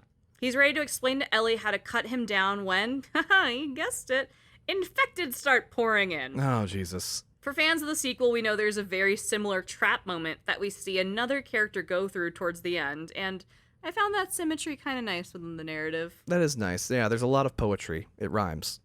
It does. Ellie is climbing on top of the fridge to cut Joel down because, like a prepared person in the apocalypse, she has a fucking knife. And Joel, the person you're playing as, is swinging upside down, shooting at the infected as they start to descend on Ellie. And to your point, yes, this is very fucking hard. And honestly, even Joel, like, come on, you dumbass. He could have at least used his gun to shoot the rope, like, got up and close to it and shoot the rope off. Yeah, you don't have to shoot across the room to the part on the counterweight. You can just kind of hold yourself steady, shoot above your ankles, and probably be fine. Granted, he got flipped upside down, all the blood's rushing to his head. He's not thinking straight anymore. Yeah, and he does have to protect Ellie, who is immune, from the infected, who could not infect her. Ellie is cutting the rope as fast as she can with clickers and runners coming in after her and Joel. She finally cuts Joel down, who's ready to land on his spine. Right. As he lands, an infected lunges at him, swiping and ready to eat his face. But as this infected is gnashing their teeth at Joel, a machete comes in and stops the infected. The knife makes contact with what flesh the infected had left and then easily slices through to decapitate him. Ooh, nice. And this is where we meet Bill. Good introduction to Bill. Bill is played by W. Earl Brown, who was the brother in There's Something About Mary. Okay, yeah, the Frank and Beans guy? Yep. Oh my god. And Dan Doherty in Deadwood. Oh, I love Deadwood, and Dan was a great character. This boy's got Franks and Beans and range, bitch. That is true. I mean, he served up Frank and Beans in Deadwood as well, but... Yeah, like Pearson. Yeah. Now, they don't talk a lot about casting, but I do want to say that W. Earl Brown beat out Michael Rooker for this role. Oh, damn. Michael Rooker would have been great, too. And Michael Rooker, if you can't place him, that's Yondu from the Guardians of the Galaxy movies. Yeah, the blue face guy.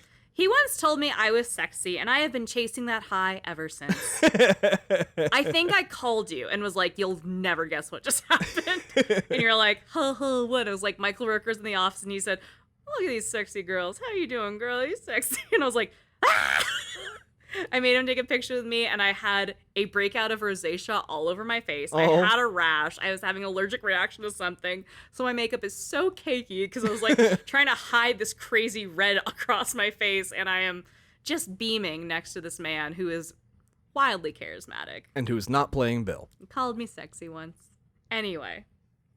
I'm still glowing thinking about that. That was I feel like I peaked. It was after we got married, but that's still like up top 10. Now, Bill navigates everyone through a couple more swarms of infected into a safe room behind a lock and key. Ellie's like, hey man, thank you so much for the heroics. She introduces herself, and Bill takes her extended hand that she wanted to shake and handcuffs her to a pipe. He then pistol whips Joel. Oh, this is a good introduction to Bill. Bill's the fucking best. It's like he does something great, and then he does something awful. And then he physically abuses the people he's around. A child. As Bill is satisfied to see that Joel isn't infected, Ellie rips the pipe off the wall and hits Bill with it. That's Ellie for you. In one take, Ashley Johnson actually did hit the shit out of W. Earl Brown on accident. Oh no. I know. Ellie reasonably screams at Bill, and Bill's like, haha, I hate you guys. Ellie reasonably is like, hey man, fuck you, why'd you tie me to a goddamn pipe? And Joel's like, I need your help, I need a car. Bill is like, you need a car? That's a joke. Why would I give you a fucking car? He sarcastically is like, why don't you take all my food while you're at it? Ellie's like, yeah, you look like you could lose a few pounds. Oh, more fat jokes. Is she GLaDOS? I know, right? Joel is like the babysitter between two bickering children. He tells her to stop mouthing off, and he focuses back on Bill to get a car. I mean, if you are hefty in the apocalypse, you're eating well. He is eating well. We see in the TV show he eats like duck and shit. Right. Bill explains that there's a car on the other side of town, and he might be able to cobble something together, but after this, he does not owe Joel fucking anything. So there might be a little debt there. Yeah. They're like, all right, let's fucking go get it. Bill says, by the way, this entire town is booby-trapped, so stay on my ass. Ellie says, can't miss it. Damn. So they don't get along from minute one. Yeah, and there's not a lot of arc here. They're not gonna like each other at the end of this. Joel is so like, shut up, but that was good. Like, he cannot show that he liked that joke, but you can tell he's like, goddamn. It's like, damn, Ellie, you got a mouth on you. I love it. Bill brings Joel and Ellie to his armory and gives Joel some shit for not being with Tess, and Joel sidesteps it and does not tell him what happened. Oh.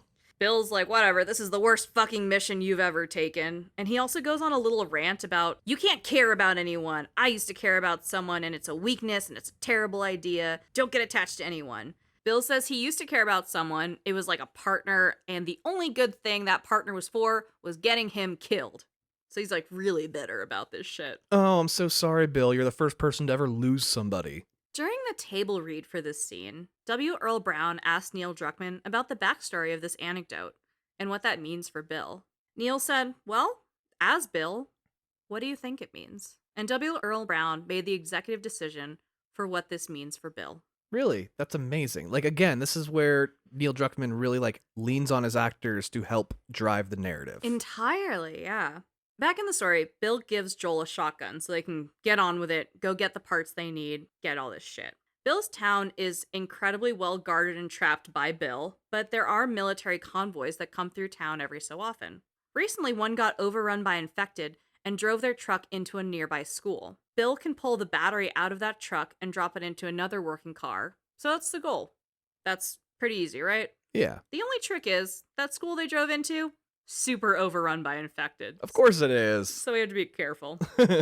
Off to the school we go. Because this area is so heavy with infected, Bill's actually not super familiar with the hordes and stuff there, and there aren't as many traps. He's obviously kind of got his radius really secured, but there's going to be pockets of town you can't control. Yeah, you can only extend your defenses so far. But that's where Joel comes in. Joel is navigating the clickers and the infected runners, kind of just making sure the path is clear for Ellie and Bill to come through. As they get towards the school, a huge horde of infected are roaming around these rotting school buses. After getting through this huge mass of infected, Joel and Bill accidentally bring a lot of attention to themselves with all the gunplay, and bring way more infected rushing towards them. These boys. These loud boys. Yeah. Joel finds an open window in the school and gets Bill and Ellie through into the school, and he barely squeezes by before getting swiped at by an infected. It's very Indiana Jones in the Hat. Oh, okay. Once inside the school, Bill walks over to the truck, pops the hood, and the battery's fucking gone. Son of a bitch. Someone else took the battery out. Now, who would take the battery out? Bill's like, it's kind of just me, so what the fuck? But someone beat Bill to the punch, and Joel is like, okay, well, fuck, what's the plan? And Bill is like, well, shit. This school and campus is crawling with infected, so let's start by getting out of here. Yeah, he's like, this was the plan, dude. This school is so creepy. If you've ever been in a school at night when no one's there, imagine that, but 30 years abandoned and zombies. I've actually been in a 30-year-old abandoned school before. Ew, what the fuck? Did you die? No, it's a whole long story, but I have not been in one full of zombies. But general gist, it's rotting classrooms and it's terrifying. Oh, horribly terrifying, especially when you find like a doll that got left behind. Ew, no. Oh, that's terrifying. This journey through the rotting classrooms to get out of the school alive leads them to the gymnasium. And it's a basic indoor high school gym. It's a basketball court, there's bleachers, and of course, with every school gym, a bloater, baby. Oh, so we haven't talked about the bloater yet. Yes, out of the back of the gym bursts a bulbous infected monster completely covered in boils. It is huge, it is gross, it throws bombs made out of spores. Spores. What are the spores? All right, so let's just talk about what a bloater is first. Okay. A bloater is what happens after an infected has been a clicker for so long, the infection has spread through every part of their body. Their clothes are completely worn off them. They're now this huge chunk of infected flesh lumbering through, feasting on bodies. So it's disgusting. It's a lot of boils, and they're able to excrete spores, which, this is a fungus, so it's similar to a mushroom, and a spore is kind of this airborne element of the infection. Okay, so it's like why you should always get rid of black mold in your house. Yes. And, wear a mask. Remember that whole shit? Yeah. Same deal. So they are just fucking disgusting. It's like a bunch of blisters running around. It's horrible. And they're huge. You cannot melee them because they're so big and overpowered by the fungus. You have to shoot them from afar, set them on fire, whatever. You just can't roll up on them. And as you're going through the game, there are also sections where the spores are like kind of all in the air and Joel has to put on a mask. Yeah. And Ellie doesn't. Yeah, in the game, that's how they proved to Joel that she really was fully immune. But in the TV show, they had her get bit a second time and just have her be like, oh, well, I guess if any of us was going to get bitten, should have been me. Yeah, she's like, shit happens. Yeah. And Joel's just like, damn, you really just got bitten and didn't turn. All right, I guess you are safe. You're super vaccinated. Yeah. Ellie has never seen a bloater before, probably because she's been in, the sanctity of the Boston quarantine zone, the QZ. Yeah. And is like, what the hell? This is horrifying to see for the first time as Ellie and as the player. Yeah, she grew up in like a Fedra orphanage. Yeah, she went to military school and shit. Bill and Joel beat this bloater down with a few additional infected runners, and they get out. They catch their breath right outside the school, and they're like, holy shit, that was great. I mean, that was terrible, but we lived. Yeah. And then a bunch more infected come by, so they're like, well, shit. Bill, like, hey, let's go up to that fucking house. Let's go. They get in. They close the doors, they catch their breath, and as they do, Bill looks up and sees a familiar face.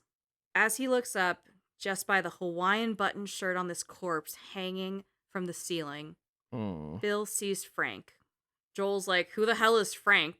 And Bill says plainly that Frank was his partner. And within this line delivery specifically, W. Earl Brown took the words on the page from mourning a running buddy to mourning the last love Bill had in a broken world, and inspired one of the best episodes of TV in a very long time. I mean, it's amazing what an actor can do with a single line.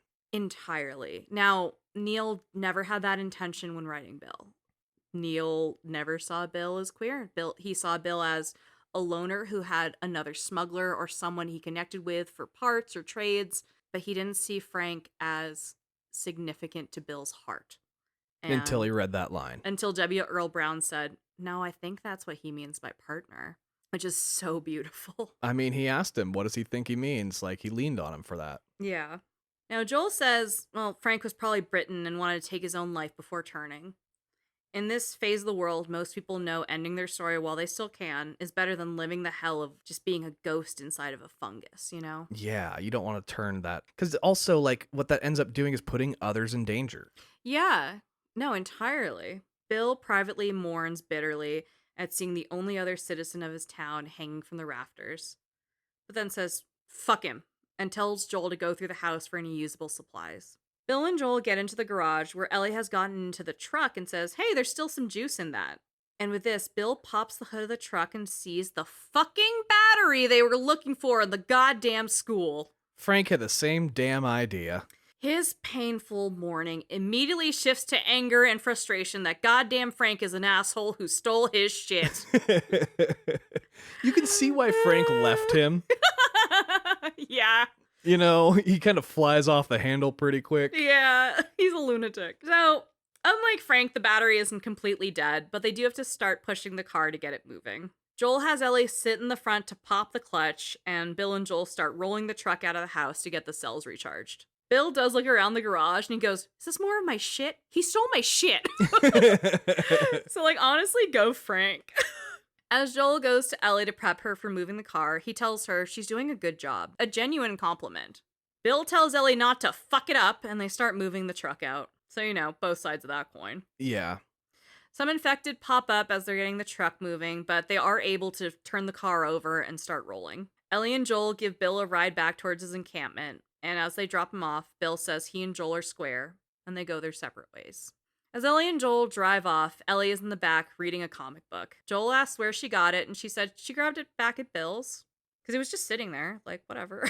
Yeah, she likes comic books. She then pulls out a nudie mag, and Joel goes, "Hey, Ellie, that's not for kids." She says, "Hold your horses. I want to see what all the fuss is about." Now she goes to a centerfold, as I mentioned about the character decision made by W. Earl Brown on Bill. She looks at this centerfold and she goes, "How does he walk around with that thing?" Then she asks Joel why all the pages are stuck together.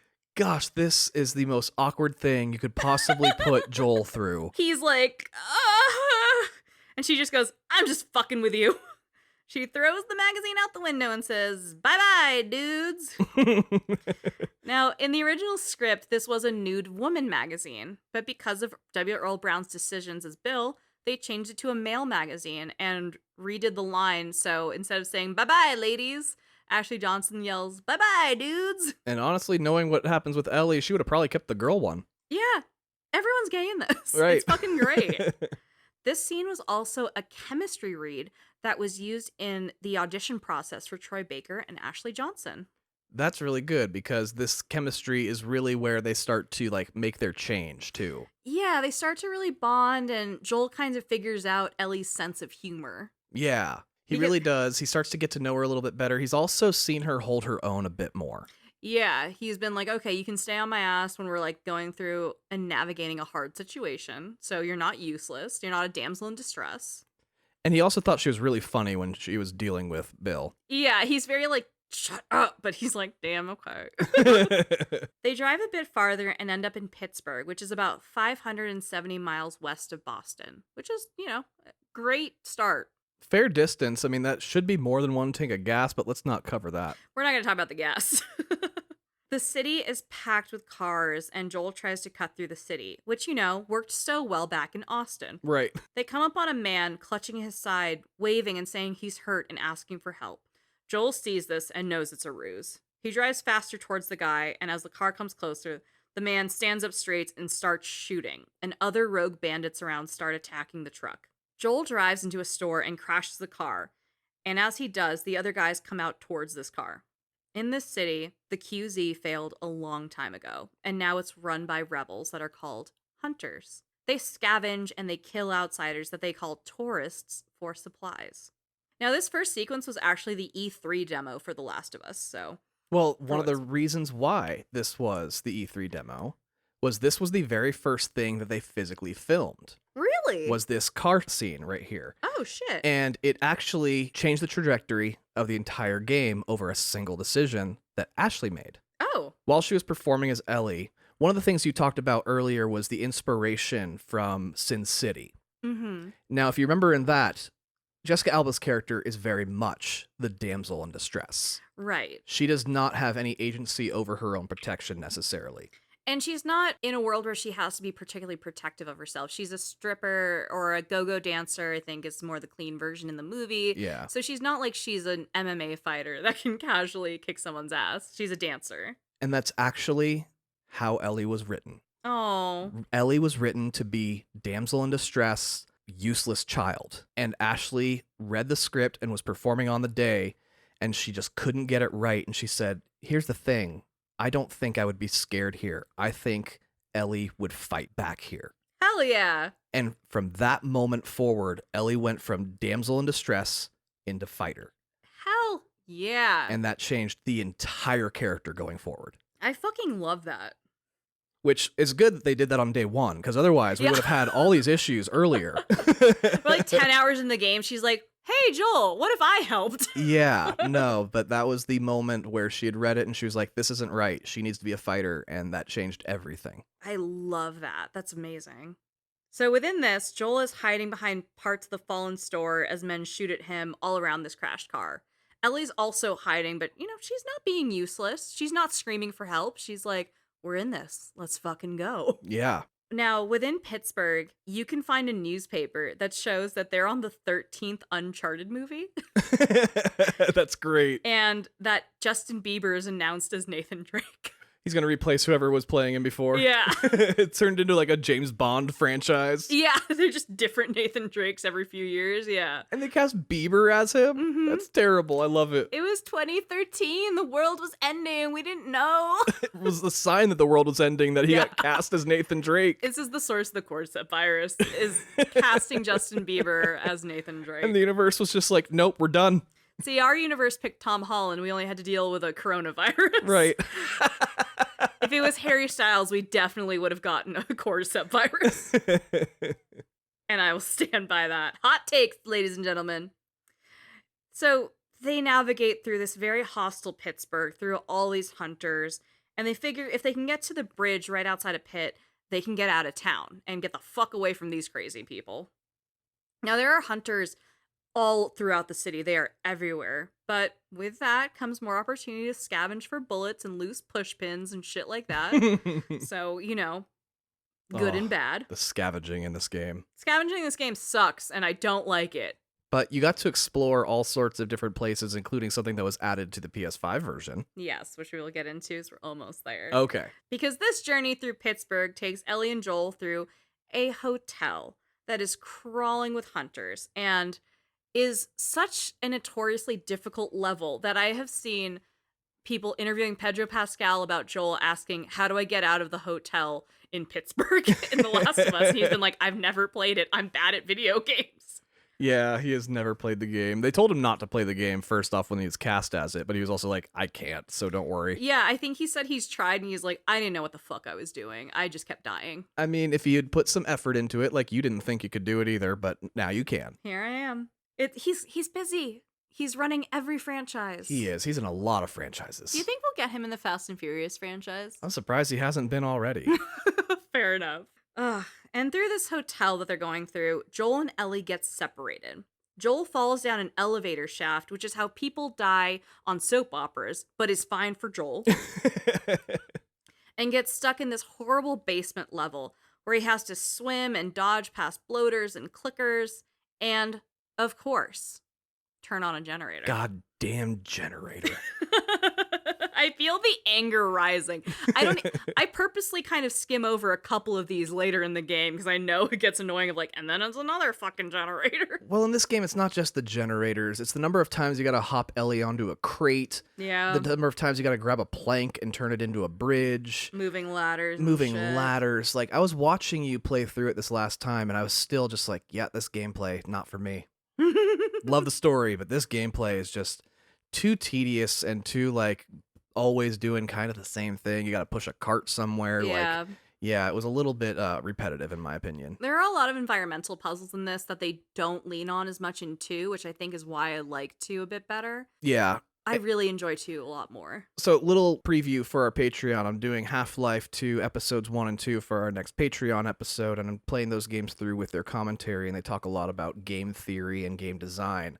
And one of the things they said was, like, after a big action piece, you needed a puzzle piece to kind of, like, calm the gamer down. Yeah. But the thing was that with those games, they needed the puzzle to equal the action from before it in terms of difficulty, or else the gamer got bored. I don't see The Last of Us do this. I see us have a big bloater action sequence, and then we got to grab a ladder and walk it over here, and we got to set it down, and Ellie, come over here, and I'm going to help you climb, that kind of shit. me. Yeah, and it kind of became the same puzzles over and over again, just a different variety of it. Oh, no. But the story's so fucking beautiful, it completely outweighs that problem. Do you think that's why you prefer the TV show? I do prefer the TV show at this point. I think if I want to experience The Last of Us, I would just watch the TV series, but I would absolutely pick up and play Last of Us 2 like tomorrow if I wanted to. I might pick it up tonight. Yeah. Playing 1, I thought I would want to crave and watch that show, but playing 1 just makes me want to play 2 because I'm like, it's this but better. Yeah. Anyway, Joel falls down a fucking elevator shaft. Yeah. Gets down into a basement, generator, all this shit. Joel comes back up through this hotel looking for Ellie, and he's jumped by a hunter. This guy ends up pinning Joel under kind of this patch of water and drowning him. Joel is like trying to fight him, but he is fully getting overtaken. He's reaching for a gun that's just out of his range, and as Joel starts to really lose his bearings, Ellie comes up, picks up the gun, and shoots the hunter who is attacking Joel. Oh, so Ellie has now used a gun. Ellie says, I really shot the shit out of that guy, didn't I? And then follows up with, I feel sick. Oh, good. At least they had some kind of, like, remorse over it. Yeah. Joel is a bit ungrateful, and he says, well, I'm glad I didn't get my head blown off by a goddamn kid. Yeah. I mean, I also think of, like, the contrast with Sarah and how she reacted to seeing her dad kill somebody. Oh, yeah. Then Ellie with her reaction to just literally killing somebody. Oh, my God. Ellie hits him back with, hey, I just saved you. Do you have a thank you for me? Got anything like that? Joel does not, and he's just like, we have to keep moving. Joel, grow up. This is one of the audition scenes of Ellie being like, hey, asshole, I saved your life. Can you give me any compassion? And Joel says no. And it's an important chemistry read here as well, because you get that kind of light, playful energy, and then you get the stress energy of what the stakes are in this world. So this was also used to make sure that Ashley and Troy could reflect that balance between the characters and what they both want and what they need out of this world. And I think also Joel is kind of like what Bill was saying before, where don't make attachments. Yeah. Don't love other people, because otherwise it just leads to death. And Joel's just like, preach, brother. And, like, don't feel indebted to people, clearly, as well. Yeah, and he's seeing what happens when you do. So it's kind of like, keep your distance so that way I don't get hurt again. Right. So quietly, they continue to move through the hotel and make it out to see a field, completely crawling with hunters in kind of a defunct Fedra encampment. We can see kind of lines and stands where they clearly did rations, military shit, all this stuff. Joel takes this beat from a high ground and gives Ellie a rifle to cover him. He's like, I have to go clear it out. It's going to be too difficult if we're not both there because there's so many guys. Stay up here, take people out if you need to, make every shot count. Taking her from handgun to rifle, though, is quite the acceleration. It's a big step, especially with the kickback, but Ellie says she has shot a rifle before with BBs. What school? God damn. She used to shoot rats with BBs at the camp. Ah, got it. And Joel just goes, rats, BBs. Clearly not amused, but he's like, you know what? You want more responsibility, kiddo? Go for it. I mean, Luke Skywalker said the same thing, and he blew up the Death Star, so... There you go. As he leaves Ellie up on this landing to cover him with a rifle, he turns to her and he says, to be clear back there, it was me or him. He leaves, and to herself, Ellie just goes, you're welcome. That's the best she's gonna get for a thank you from him. Yeah, he's a single sad man in a world with no therapy. Yeah. He can't process these emotions. No. It's funny, he's not Irish, which he kind of acts Irish as fuck. This is a tenet of being Irish, of just bottling your emotions and never letting anyone in. Right. Joel navigates this Fedra encampment of hunters, and out in the open, Ellie can cover him with her rifle, which is great. After the area is clear, Joel and Ellie reconvene together to get the fuck out of Pittsburgh. When they meet up, Joel hands a gun to Ellie and says, this is for emergencies only. But Ellie's like, I have a gun. She's got a gun. Now, within this area, there's a business park building. On the second floor, in a corner, there was a hunter sniper trying to murder Joel. If you go up there, you can find a floor plan replica of the Dunder Mifflin Scranton branch. It's pretty great, actually, that they put that in. It is about 300 miles away from Scranton, but this has most of the entire office layout. You see Pam's desk. I found this on accident, and you were in the room, and I was like, Tom, I think I found it. Yeah, well, I'd heard about it being added to the PS5 version, but Right. I really thought you'd have to go out of your way to find it. You really did just stumble on it. Yeah, I was just doing a general, like, all right, let's check this room. Let's get all the fucking nuts and bolts here. Oh, shit. You can't see anything. There's no other Easter eggs in there alluding to the office. Like, I was hoping they'd have the painting of the building or something, maybe a bobblehead on the ground. Yeah, they had no other thing that really, like, represented it as being from The Office. Picture of Randall Park. Other than maybe the same person who designed the building in Scranton designed this one. Yeah, it's just this Pennsylvania business park man running around throwing circly reception desks everywhere. Right. Now, throughout the game, there are posters for a franchise called Dawn of the Wolf. Sarah had a poster for it in her bedroom at the beginning, and now here in Pittsburgh, you can find billboards and posters for it, and also like across the nation. It's not just Pittsburgh. That's gotta be so wild. Like, you had a movie about to come out, and you were about to become a huge star, and the world ended. I know. It's so wild. Now, here in Pittsburgh, Ellie and Joel can come on a billboard for Dawn of the Wolf 2, and Ellie can ask Joel about it.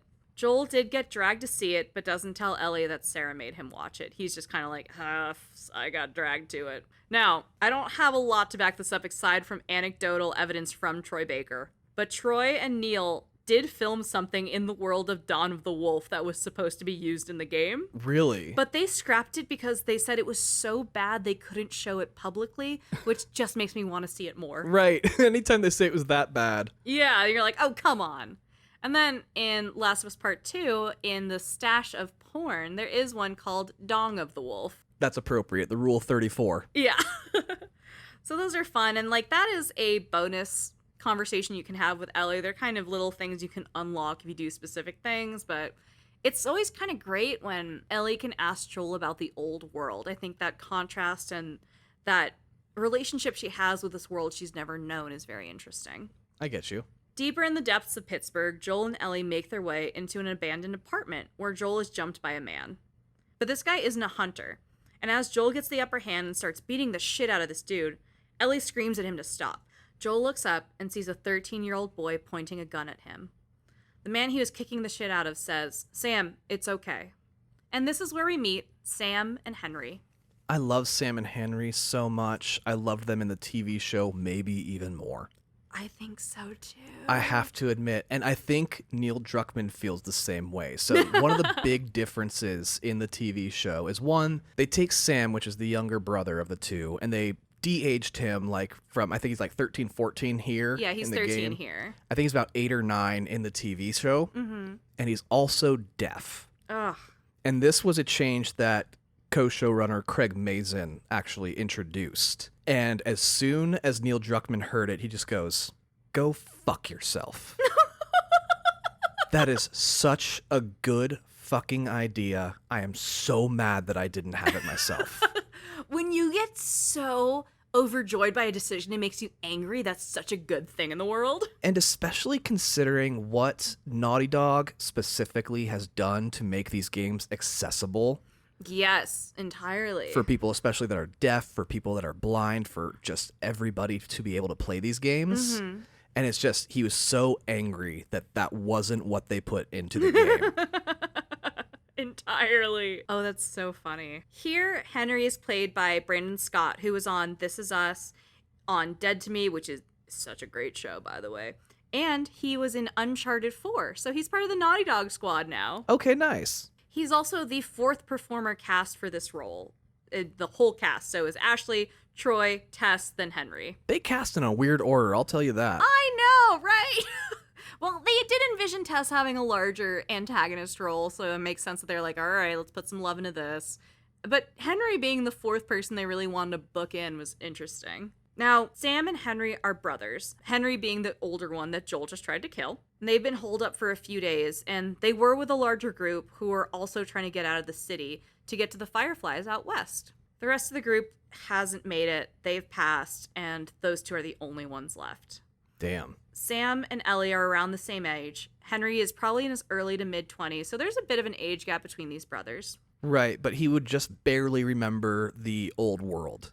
Barely. He probably had a lot from his parents. Now, this is from the performer. This is not from Neil, but Brandon Scott, who plays Henry, has discussed his backstory as Henry. Now, in his world, in his character work for Henry, Henry's mother was sexually assaulted, and that resulted in the birth of Sam. Oh, damn. So Sam is his half-younger brother, and because of this, Henry hated Sam. He saw Sam as a reminder of the pain, the horror, and the torture in this world that particularly women go through. Shit. Because, you know, it's a small family. This is a world where who you love is all that matters, you know?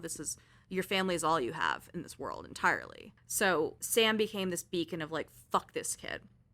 After their mom passed, Henry was going to leave Sam and just be like, you fucking figure it out. Just abandon the poor child. Abandon the child. And leave and just go live his life, go find a Firefly compound, not be held back by having to feed and protect this child. And when he tried to do it, he just couldn't. He still looked at him and was like, you're still half my mother. And she wouldn't be proud of me if I left you, despite you just showing me her face and the pain that she went through. You know what I mean? Oh, yeah. Blood's still blood. Yeah. So that's all not in the game, to be clear. That is not brought up. That is not within there, but it is within the performer's lore. So I think we accept that as canon. I think you should, because that's the thing that's going through his mind when he's creating the character, when he's developing it, and when he's performing it. Exactly. Yes. So it's outside of canon, but it has been confirmed by the performer, which is so heartbreaking and wild. Yeah. So they also have this kind of begrudging love and this kind of pained dynamic between the two. Now, it takes some convincing, but Ellie and Joel team up with Sam and Henry to navigate getting out of the city safely and together. I think it's partially because Joel and Henry are like, we have kids. We have to keep them safe, and 2 adults keeping eyes out are better than 1 adult keeping an eye out. Totally.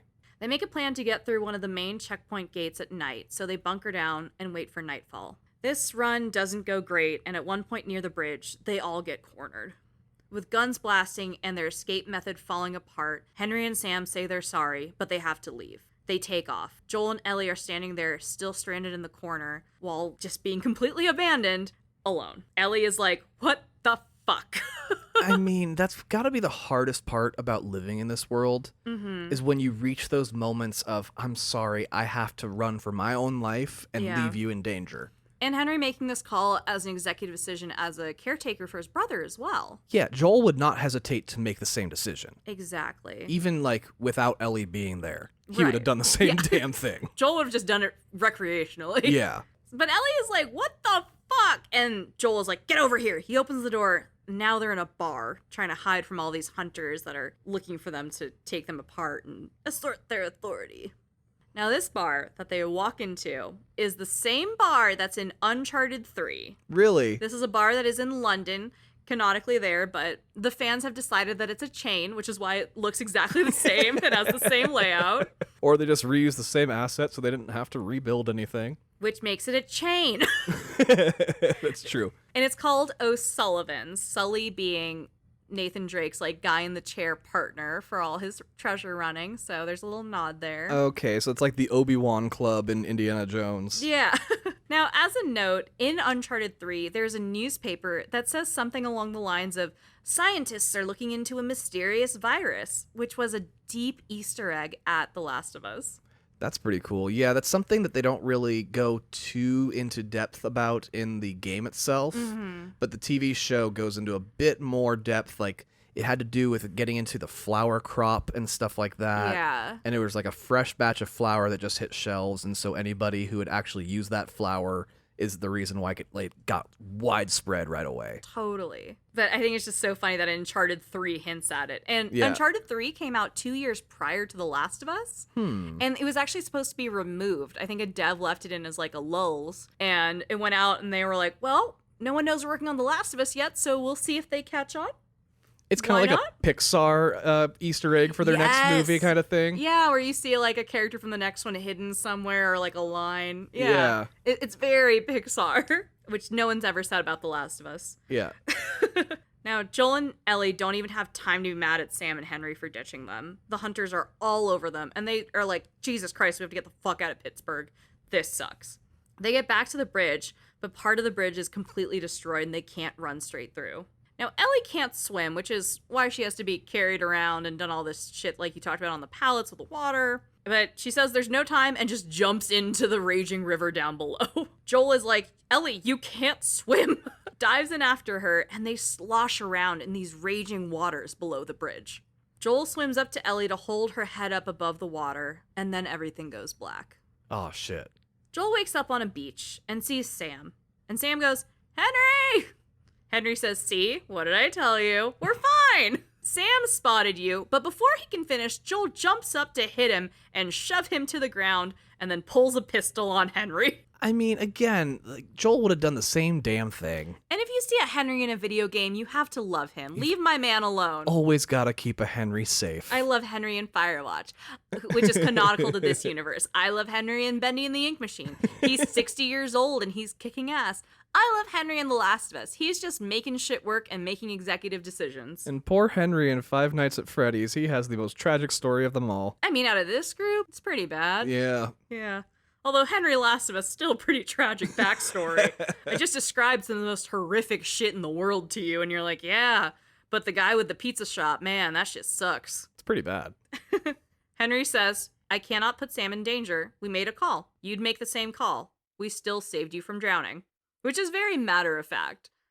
Ellie says, it's true, Joel, they saved us. And the team is all back together, even if Henry keeps getting almost killed by Joel. Joel is just a rage machine. He is. That is valid. Yeah, he is just like 0 to 60. Fully. Lots of rage issues here. They all start to navigate to a radio tower that Henry heard is full of supplies and stuff, and it's like a good stopping point for travelers. And he's like, hey, man, you're gonna be so glad you didn't kill me. Joel's like, brr, brr, brr. They start navigating the beach and find a sewage plant that seems like the best way to get through to the main roads. It is disgusting.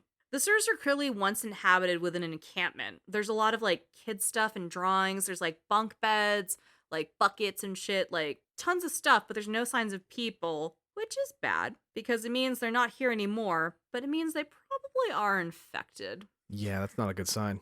The group of 4 make it through puzzles of the sewers and it ends with them finally getting out near a small town. I don't want to get in the sewers because it kind of sucks and it's just a lot of puzzles, but there is a very interesting kind of, I don't even want to say NPC, there's like a ghost of a character that we follow through the notes that we find called Ish. Ish is a survivor who actually helps set up this encampment and brings in people from the neighboring town to kind of create this bunker within the sewers to all be safe from the infected. They call him Ish the hero and like Ish the savior and stuff. Like, it's very sweet. Yeah, gamers really latched on to this side story. Yeah, it's really cool. Anyway, the group of 4 get out, and they're on the outskirts of this small town, and on the door that they exit from the sewer system, just on the wall where this door is, they come out, they turn around, and the wall is painted with the phrase, warning, infected inside, do not open. Fuck you, door. Why did they not put it on the other side of the building as well? That's where the infected were, Tom. Right. In the fresh air, the 4 of them start making their way into the city. There's rows of abandoned houses and even some feral dogs around, which are very rare to see. Yeah, you haven't seen many animals at all. It's quiet for a bit until it's not. They go down a street and a hunter sniper is holed up in a house down the road. Joel sneaks through cars and houses, taking out more and more hunters who are on their fucking like satellite office over here on this side of the bridge. And just takes more of them out so that the group can kind of move forward and get through this town. Joel is able to get all the way through, take out the sniper, make sure like, phew, okay, we got all those motherfuckers dead, we're good. But all the gunfire from the sniper did attract a horde of infected. More and more affected, and just these dumbasses and their loud noises. So Joel is up there in the sniper's booth with the little sniper rifle, and Henry, Sam, and Ellie go from hiding behind cars, waiting for Joel to quietly kill everyone, to running to Joel for their lives, with Joel giving them cover from above. Oh, this sequence is great. It is very fun. The 4 meet up and make it out of the hunter-infected and drenched area, leaving most of Pittsburgh behind and hoping to move across the country together and safely. The team holes up in an abandoned house, and Joel ends up telling Henry a story about he and his brother Tommy rode Harleys across the country together. And the scene is actually improv by Troy Baker to build out his backstory with Tommy. Really, that they went and had like a full-blown like Brother trip across the country, like Easy Rider style and shit. Just I thought you were gonna say Wild Hogs. Oh, Wild Hogs, yeah. Actually, the Joel and Tommy version would be more Wild Hogs than Easy Rider, but they would think that they're being like Dennis Hopper and Easy Rider, being cool, and like Jack Nicholson and shit. Babe, you are Tim Allen. Yeah. And William H. Macy. Yeah. Come on, babe. Ellie's overhearing all the boy talk, and she's like, I'm gonna go check on Sam, who's in another room taking stock of the food they have left, being like, oh, we're good on peaches. Sam is kind of melancholy in this room and asks Ellie what she thinks happens when people start to turn. If they're still in there or if they're entirely gone. Henry was told that once you turn, you're gone, and somewhere else, like in heaven or something. Ellie says she'd like to believe in that, but she goes back and forth. Ellie says she's tired and turns to leave to go to sleep, leaving Sam alone in the room with his peaches. The next morning, Joel and Henry are cooking up some breakfast, and they're saying, "Oh, we let Sam sleep in for once. It's been a good day." What could possibly go wrong? Ellie goes to wake him up for breakfast, and, from the other room, Joel and Henry hear a scream. Sam, fully infected, lunges and attacks Ellie. Joel runs to grab his gun, but Henry already has his and shoots at Joel, warning him not to shoot his brother. Henry says, "That's my little brother." Joel looks at Ellie being attacked and says, "Screw it," lunges again for his gun. Henry pulls the trigger again, this time killing Sam. Oof. He bursts into tears, saying that's his brother. He says it's all Joel's fault. Joel says it's no one's fault and tries to calm him down and to get the gun out of his hands. But it's too late. The next bullet fired is Henry's, and it's into his own head. The summer ends with Henry and Sam. Oh, this scene is so powerful and so important in terms of like the development of the rest of the series too. Ugh. Because what Joel has just witnessed was a man who dedicated his entire life to keeping somebody else alive and keeping them safe. And then he watched them lose that person. And like to Joel, now he has dedicated his life to keeping somebody safe. And if he loses that person, he will surely lose himself. Yeah. Like there's nothing left if Ellie's not there. Yeah. And this is the first time he's really seeing that. Right. Ugh, it's so fucked. It's all just so fucked. Yeah. Ugh. It just breaks my heart every time. And I think before I played this game and we did the episode, this did make me really emotional. Because I was like, wait, why are they killing everyone? You're like, you don't understand what's happening in this game if you're surprised by all the death. Yeah. I mean, it's a struggle to see a child die. Yeah. And like the fact that Henry's reaction to it was really more to protect Ellie. Mm-hmm. Like he was watching another child about to get killed. And so he did what he had to do as a human being and stopped that child from getting killed. But in the process, killed his own brother. Right. And oof, the weight of that decision is so fucking heavy, and it carries through the rest of the series, I think. I absolutely agree. And it's also very well done in the show, which I'm going to say a lot. Yeah, I mean, the show is damn near perfect. The show's very well done. Honest to God, the way they captured everything, I would just say more clickers would have been nice, but... Yeah, I really wanted to see more bloaters and shit. I am already horrified at the Rat King we're going to see in season 2. Oh, yeah, Maybe right? season 3 if they stretch it. Like, super exciting. Fall 2033. On the outskirts of Jackson, Ellie and Joel walk through the rain towards where they think Tommy may be. Ellie asks what happened between Joel and Tommy, and Joel reveals that Tommy's last words to Joel were, "I don't ever want to see your goddamn face again." So not something good. So they are not on good terms right now as brothers. No, they're having a bit of a tiff. They come up on a water power plant that takes river water's movement and turns it into electricity. No one, Joel and myself included, know exactly how it works. But coming up on the large opening of the gates of the water plant, Joel and Ellie figure they can get through to Jackson if they can make it through this plant. Jackson isn't where Tommy allegedly is, and Joel's really hopeful that he can find Tommy for help with the Fireflies and Ellie, since Joel's never been a Firefly, but Tommy went through a Firefly phase, so hopefully... Phase. Yeah, he wore the jacket, you know. Right. At the gates, guns are pulled on Ellie and Joel. They put their hands up and they say, "Hey, we mean no harm. We're just traveling through." And the people guarding the gate say to drop their guns. Joel's like, yep, put the guns down. It's fine. Ellie, drop your gun. A voice rings out and says, "They're all right." This blonde woman at the top says, "Do you know them?" The voice comes back again and says, "I know him. That's my goddamn brother." That's just such a cheesy, like... Yeah. It's a pretty cheesy line. Yeah. The gates open and Tommy comes through and hugs Joel. Joel hugs him back. The blonde woman comes down and is like, "Oh, damn, I'm glad I didn't shoot you. That'd be embarrassing considering you're my brother-in-law." Oh, like, honestly, was this the first scene written? This one's a little ham-fisted, I'm not gonna lie. Yeah, this is like screenwriting 101, just dumping exposition onto you. Let me insert how I know you into a full sentence. Yeah. Yeah, but you know what? If this is the weakest point in the script, I'm not that mad about That's it. fair. And it probably is, to be real. I can't think of a time that's weaker than this. And it was initiated by dumbass Tommy, so Tommy is not the smartest character we meet in the series. We elaborate on this in our episode on The Last of Us Part 2, but I think we do scream about dumbass Tommy making dumbass decisions quite a bit in that one. yeah. Now, the woman who almost shot Joel and Ellie is Maria, who runs the town of Jackson. Maria is played by Ashley Scott, who originally came in for Tess. Now, Maria is the baddest bitch in a game full of bad bitches. Do not let this dialogue fool you. Right, no, Maria is like the strongest of the strong women. Like we were saying before, the Miller boys need to find themselves with strong women, and I think Tommy found the strongest of them all. Abso-fucking-lutely. Now, Maria has organized a ton of survivors to create an encampment with hot water, electricity, and community. 3 things that do not happen in this world. Right.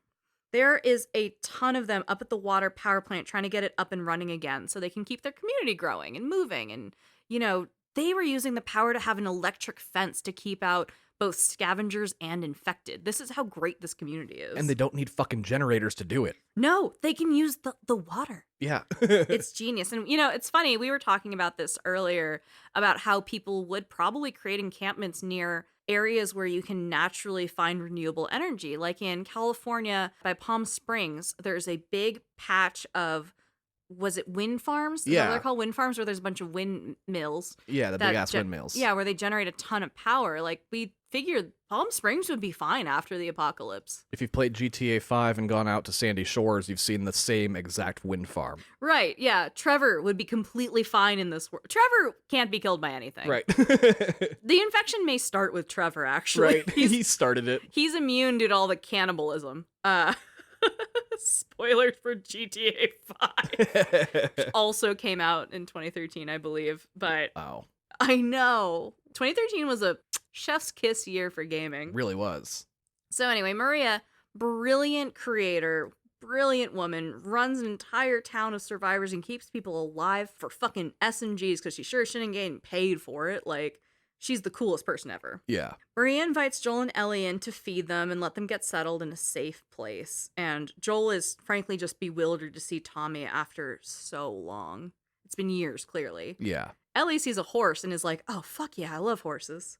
All the horses in The Last of Us are named by Neil's daughter. Oh, really? Yeah. That's kind of beautiful. Now, Tommy is played by Jeffrey Pierce, one of the few performers who came over from the game into the HBO series. There's like 4 or 5 performers who actually do make the jump because they're frankly so iconic. Like, how could you not? And it's just good Easter eggs, Yeah. you know? And straight up, they're great performers. It's not like a voice actor who has a weird body or, which is a strange thing to say, I apologize, or like, you know, who can't do the face acting the way they can do the vocal acting. These are all incredible performers. Yeah, and what was really cool about a lot of them is they got to play original characters. Yes, many of them did, including Tommy's Jeffrey Pierce playing kind of the right hand in, oh God, is it Kansas City? So Kansas City replaced Pittsburgh in the TV series. Mm-hmm.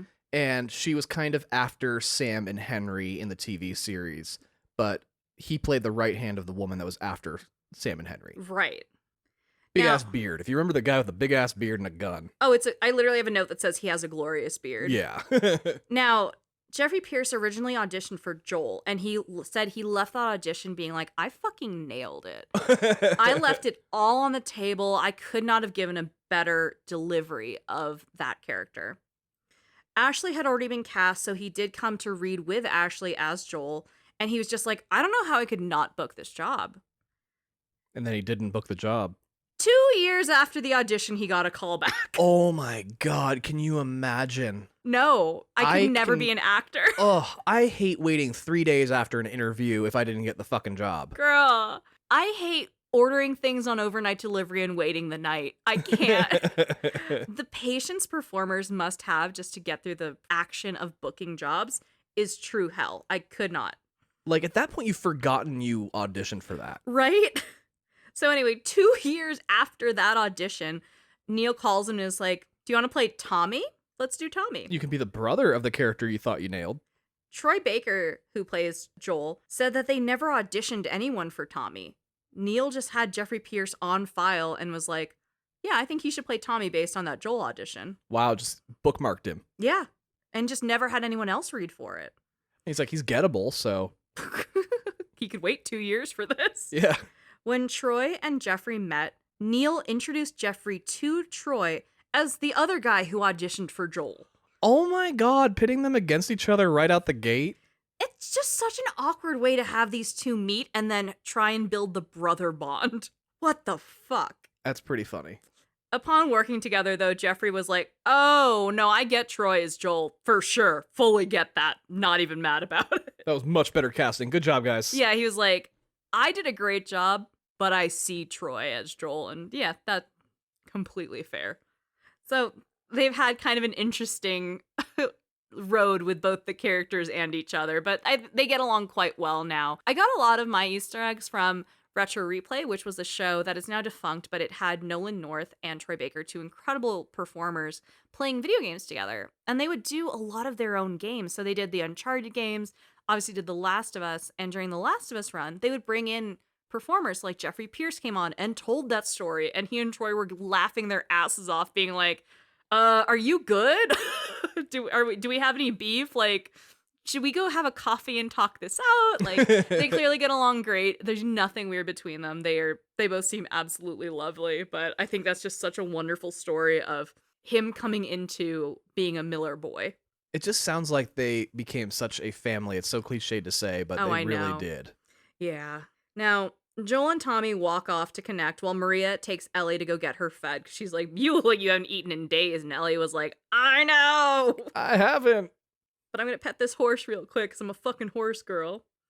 Now, Tommy says he went through their old house a little while ago in Austin, and he pulled something out for Joel. And he tries to give Joel a photo of Joel and Sarah at a soccer game that he salvaged. Oof. Joel looks down and says, I'm good, and denies the photo. Ouch. Which, just holy shit, man. Talk about burying. Yeah.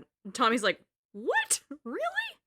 Anyway, they continue through this plant as Tommy has to oversee some of the operations as they catch up. He's like, we need to talk, but like, I need to make sure we're getting this plant running. Otherwise, I can't get the fence on tonight. You know what I mean? Right. Priorities. You caught me at work, man. Tommy says the compound he has is incredible. There's food, clean water, that electric fence. It's just a great situation they have. And they even come up on a very good boy, a dog named Buckley, and they pet him, and Tommy says Buckley's not much of a guard dog, but he's a very good boy. Aw, Buckley. And Joel agrees. Buckley is a very good boy. Neil Druckmann actually asked Troy Baker what the dog should be named, and Troy asked Neil if he could name the dog Buckley after his beloved dog who had recently passed. That's beautiful. So in the game, after Buckley's passing, Troy got to say goodbye to Buckley as Joel, and that's commemorated in this game. That's pretty beautiful. Right? And since you're talking about another animal, I want to talk real fast about something, and that is the fact that there are no animals that get infected by this. Yeah, there were some original sketches of like an elephant that was infected and a couple other animals that had the virus, but at the end of the day, they were like, this is too much. And I think it's something that the TV show actually went on to explain better, again, than the video game did. And I guess it's just because we got to separate ourselves from Ellie and Joel in the TV series. Mm-hmm. And it's in the very first episode, and he talks about how the fungus can't survive inside of a human body because it will die before it hits 98.6 degrees. But through global warming, the fungus will evolve naturally to start to be able to resist that and then can live inside of a human host. Oh. Animals tend to be a few degrees higher than humans even. So we are evolutionarily decades out from that ever affecting animals potentially. Most likely, yeah. But at the same time, I mean, like, in the show, they had that guy talking about it in the 60s, and then in the thousands it hits. So we're almost going to catch up to another 10 years in the game, but we also weren't producing all the bullshit that was causing the planet to warm up, so maybe they'd be okay. That's true. There's no more sweatshops pumping, like, burning plastic into the air and shit, fucking up the ozone or whatever. But yeah, it had to do with global warming. Interesting. Now, Joel and Tommy hole up in a separate room, and Tommy is like, all right, why'd you leave Boston and what's going on with the girl?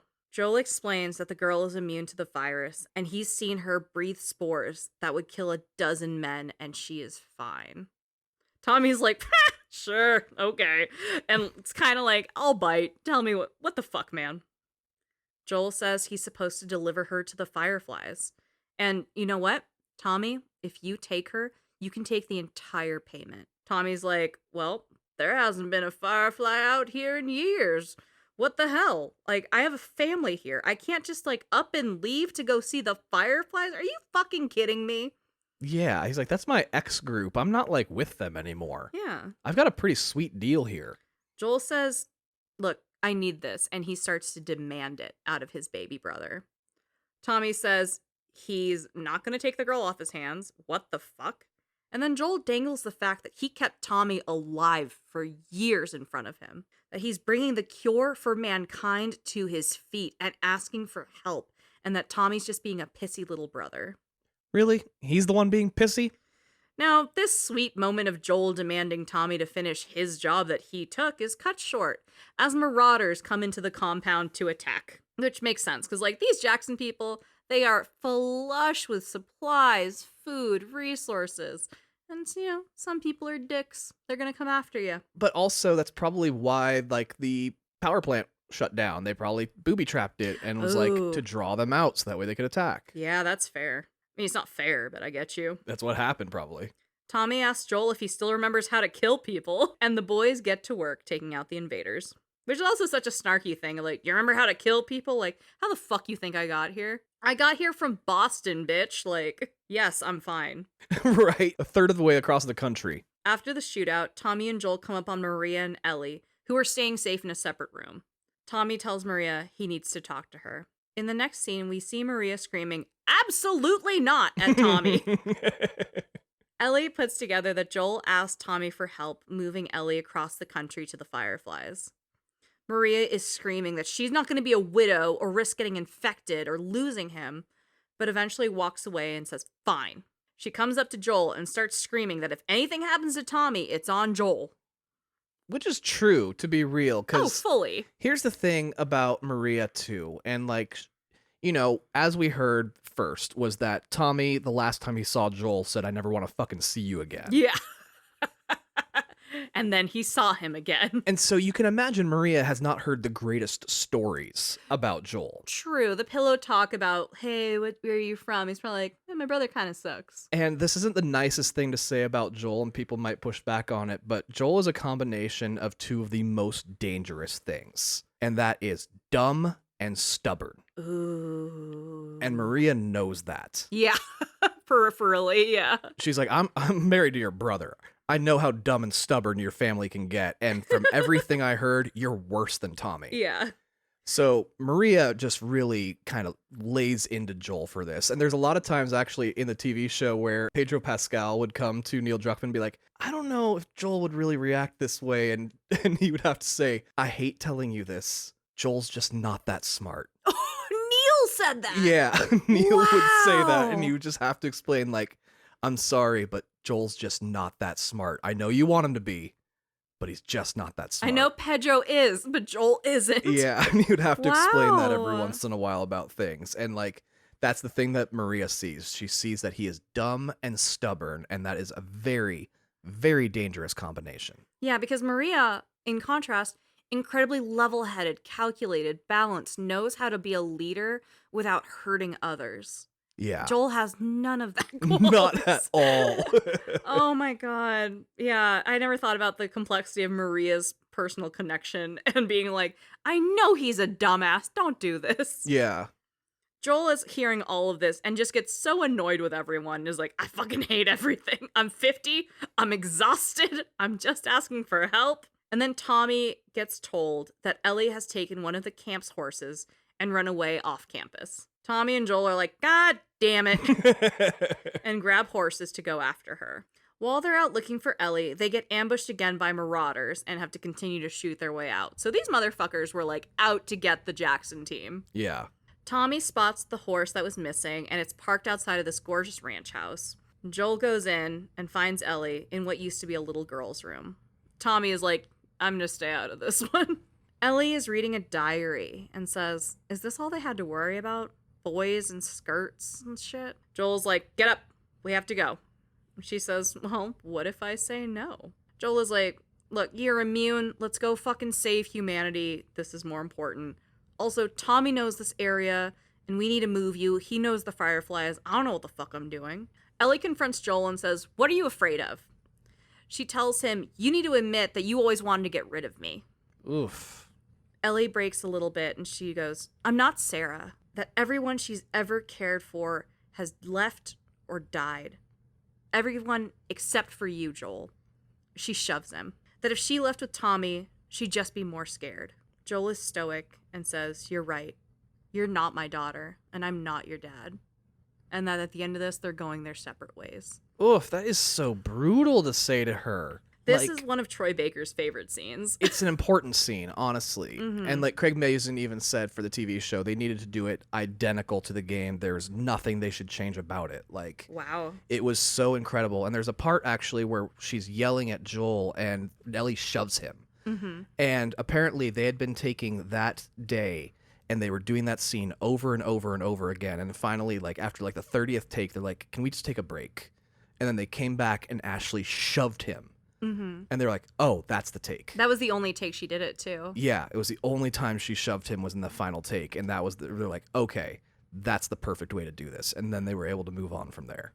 It's when she says, everyone except for fucking you. Yeah. Just to emphasize, like, why am I constantly abandoned and you keep trying to do this to me and you're the only person I feel safe with anymore? Like, fuck you, man. Yeah, and then like the grammar police on that even like rang inside Neil's head about the way where she dropped the fucking in that sentence, but he's like, no, she's a little girl and her brain is just moving so quickly that it just dropped it in the middle of the wrong place. Right. That is perfect. Oh no, I've heard Ashley and Troy tell that story as well, and it's just, I feel like it affected them so heavily to experience that together. That they were like, oh, this is one of the make or breaks of their relationship. This is beautiful. Fully. But yeah, I think that's also why Troy loves this scene so much. He's like, holy shit, this is acting. Yeah, it was a personal moment for them too. Yeah. Now, Tommy interrupts this beautiful moment by saying that marauders are in the house and to get ready. Ellie kind of nods, takes this, and just starts to squat down near the boys, having to take this role of quietly following them through again, because that's all she has right now. Tommy and Joel shoot their way out, and the three of them, Tommy, Joel, and Ellie, start to ride back to Jackson, each on a horse. Just outside of town, Joel stops them and asks Tommy where the Fireflies are. Tommy says, the University of Eastern Colorado, in a big building that looks like a mirror.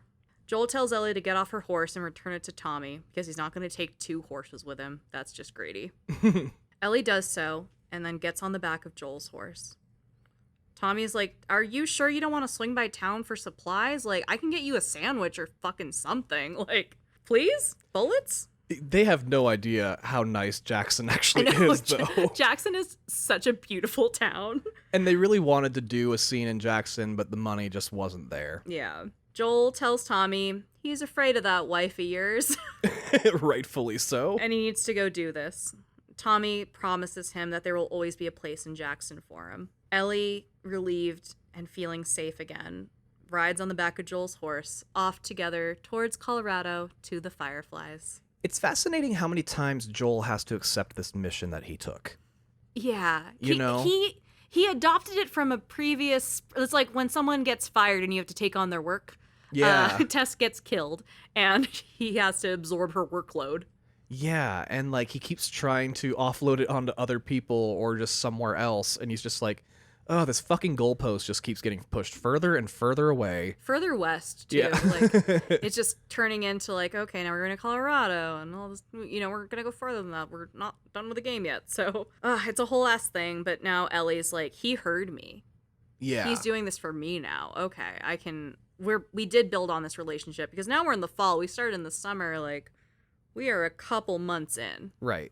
At the campus of UEC, Joel and Ellie on horseback, just chatting. Ellie's named the horse Callus, and Joel hates that name. The campus has some infected students who are bunkered down and still got bitten, but for the most part, the campus is deserted, so just, you know, some infected, nothing crazy. And another Henry from another game actually went to this school.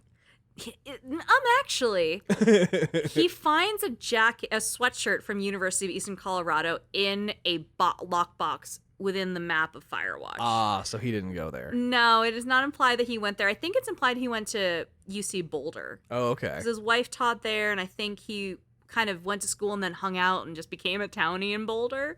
I believe. I can very well be wrong, but that's where I'm leaning. But actually, it is not confirmed that he went to UEC. He just found the sweater. But the Firewatch universe is in the Last of Us universe. Correct. Based on this. And this universe should have Mike Trapp call me to be on Actually, because it's all I dream about, and I love Dropout TV, and I would do almost anything to be on Actually, and eventually weasel my way into Game Changer.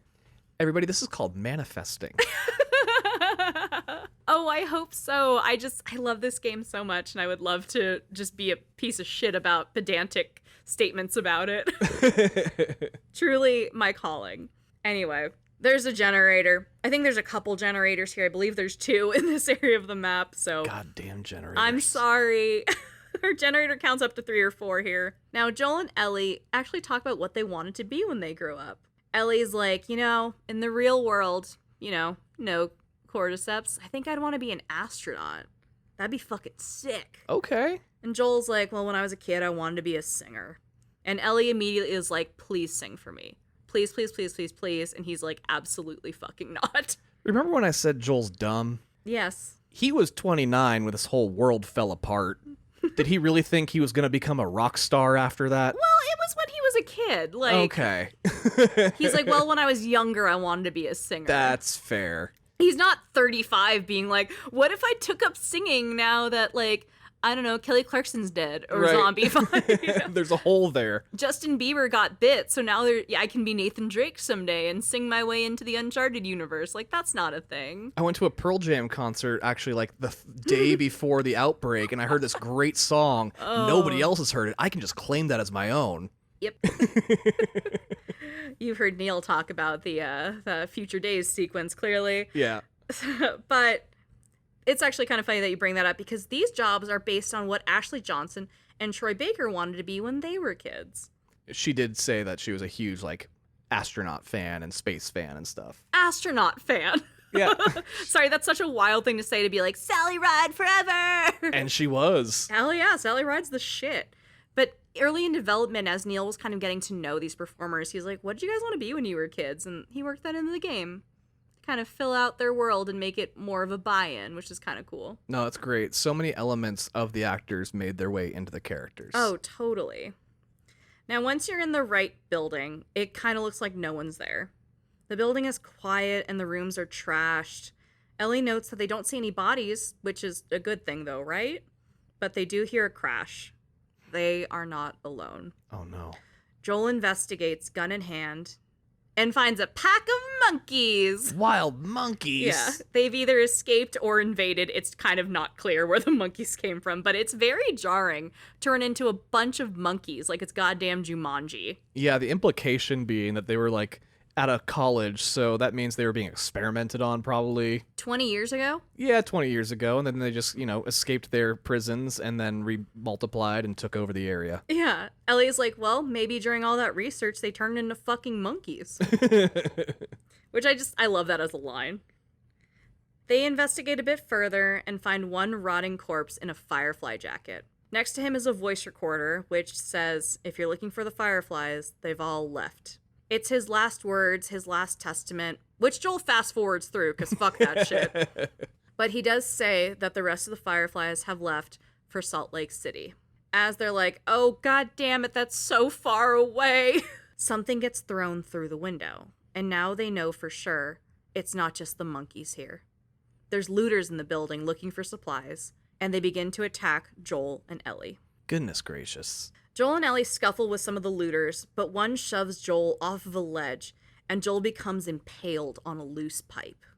Oh, yeah, it's like rebar or something sticking up out of the ground. It's, right through his stomach. It's so gnarly. Did you watch this when I just played through this the other night? Yeah, I did. I didn't realize how thick that pipe is. It's probably 3.5 inches across, which may not sound like a lot, but it's a lot when it goes through your back, guts, and then out your stomach. He is fully impaled through the guts. Yeah, it's it's so gross.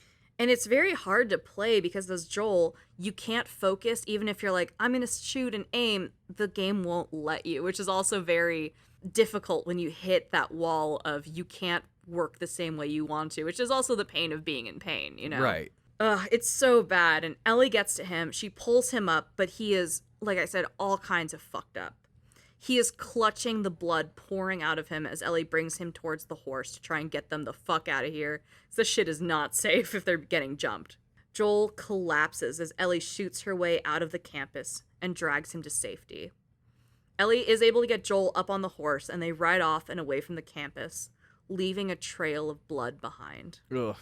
Now, between this section and what happens next is canonically the Last of Us Left Behind DLC. So, on a Last of Us Left Behind DLC episode that we cover on our Patreon, I also cover the American Dreams comics, which Neil Druckmann wrote and published prior to the launch of this game. That kind of gives Ellie her backstory and how she met Riley, how she got infected, all this wild shit that kind of leads up and goes along with Left Behind, which is also the story of how Ellie got infected. They do an incredible episode of this on HBO.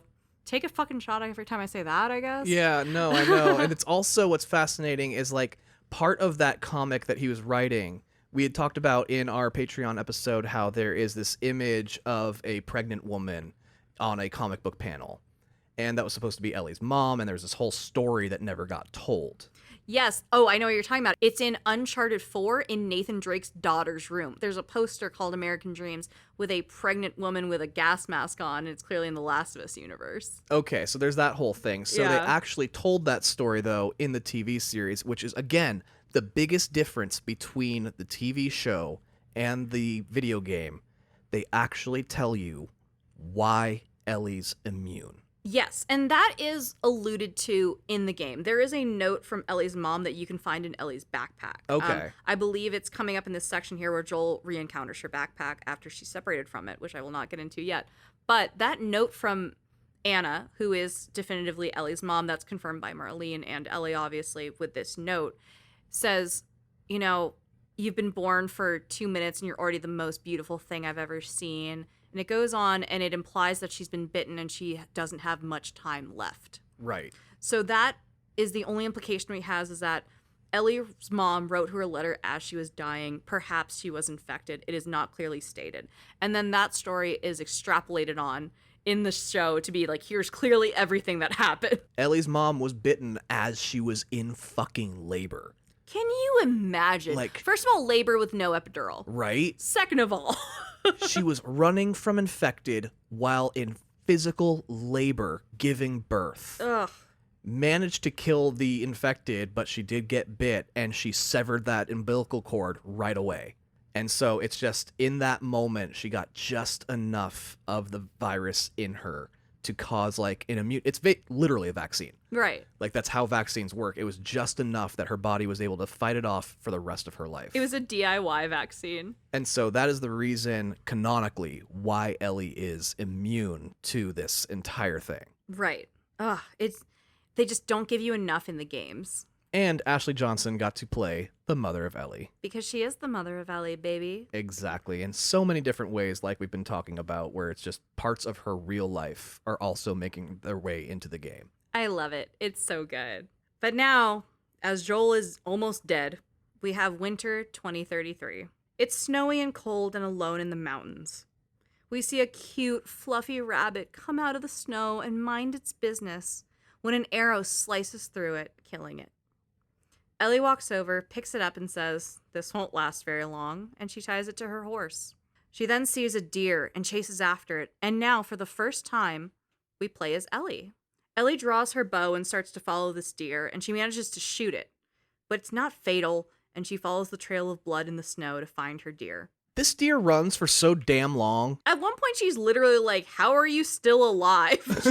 Chasing this fucking dying deer through the forest who's just bleeding out profusely. Like, you literally follow the trail of blood to find this deer. Gallons of blood this thing lost.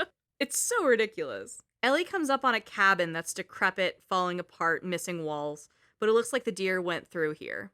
Ellie starts to get nervous, saying, "This isn't creepy at all," as she navigates to find her deer.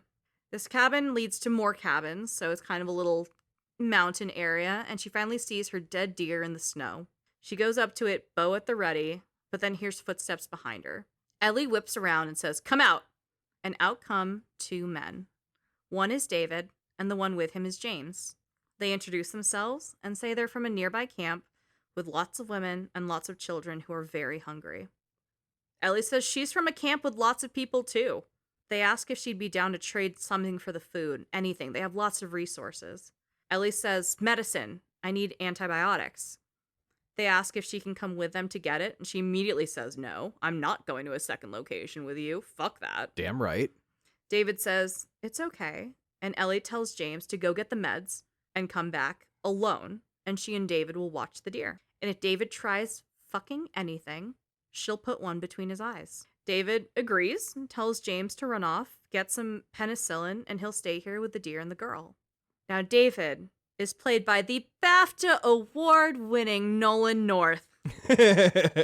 He is an icon. And he vanishes into this role. He doesn't sound like Nathan Drake. He doesn't sound like any of his other characters. Doesn't even sound like himself. Oh, I know. And that was the point. Neil wanted him to disappear in this role. Well, yeah. You don't want Nathan Drake playing this character. Yeah. So Nolan North based his David voice on David Strahan from LA Confidential. He's in some of the Bourne movies due to his kind eyes and this like soft-spoken authority he had, you know? Yeah, the soft-spokenness of David. It's so creepy. Yeah. And Buddy Boy James, David's right-hand man, is played in the HBO series by Troy Baker. He is. That's where he got to come in and play a character. Which is fun. Prior to the release of The Last of Us Part 1, Jeff Keighley was interviewing the game director, Bruce Straley, and Neil Druckmann, the creative director. And he, you know, they're from the Naughty Dog world. They're from the Uncharted universe. So Jeff jokingly said, haha, who's Nolan North playing? Bruce Straley got wildly defensive and is like, who told you?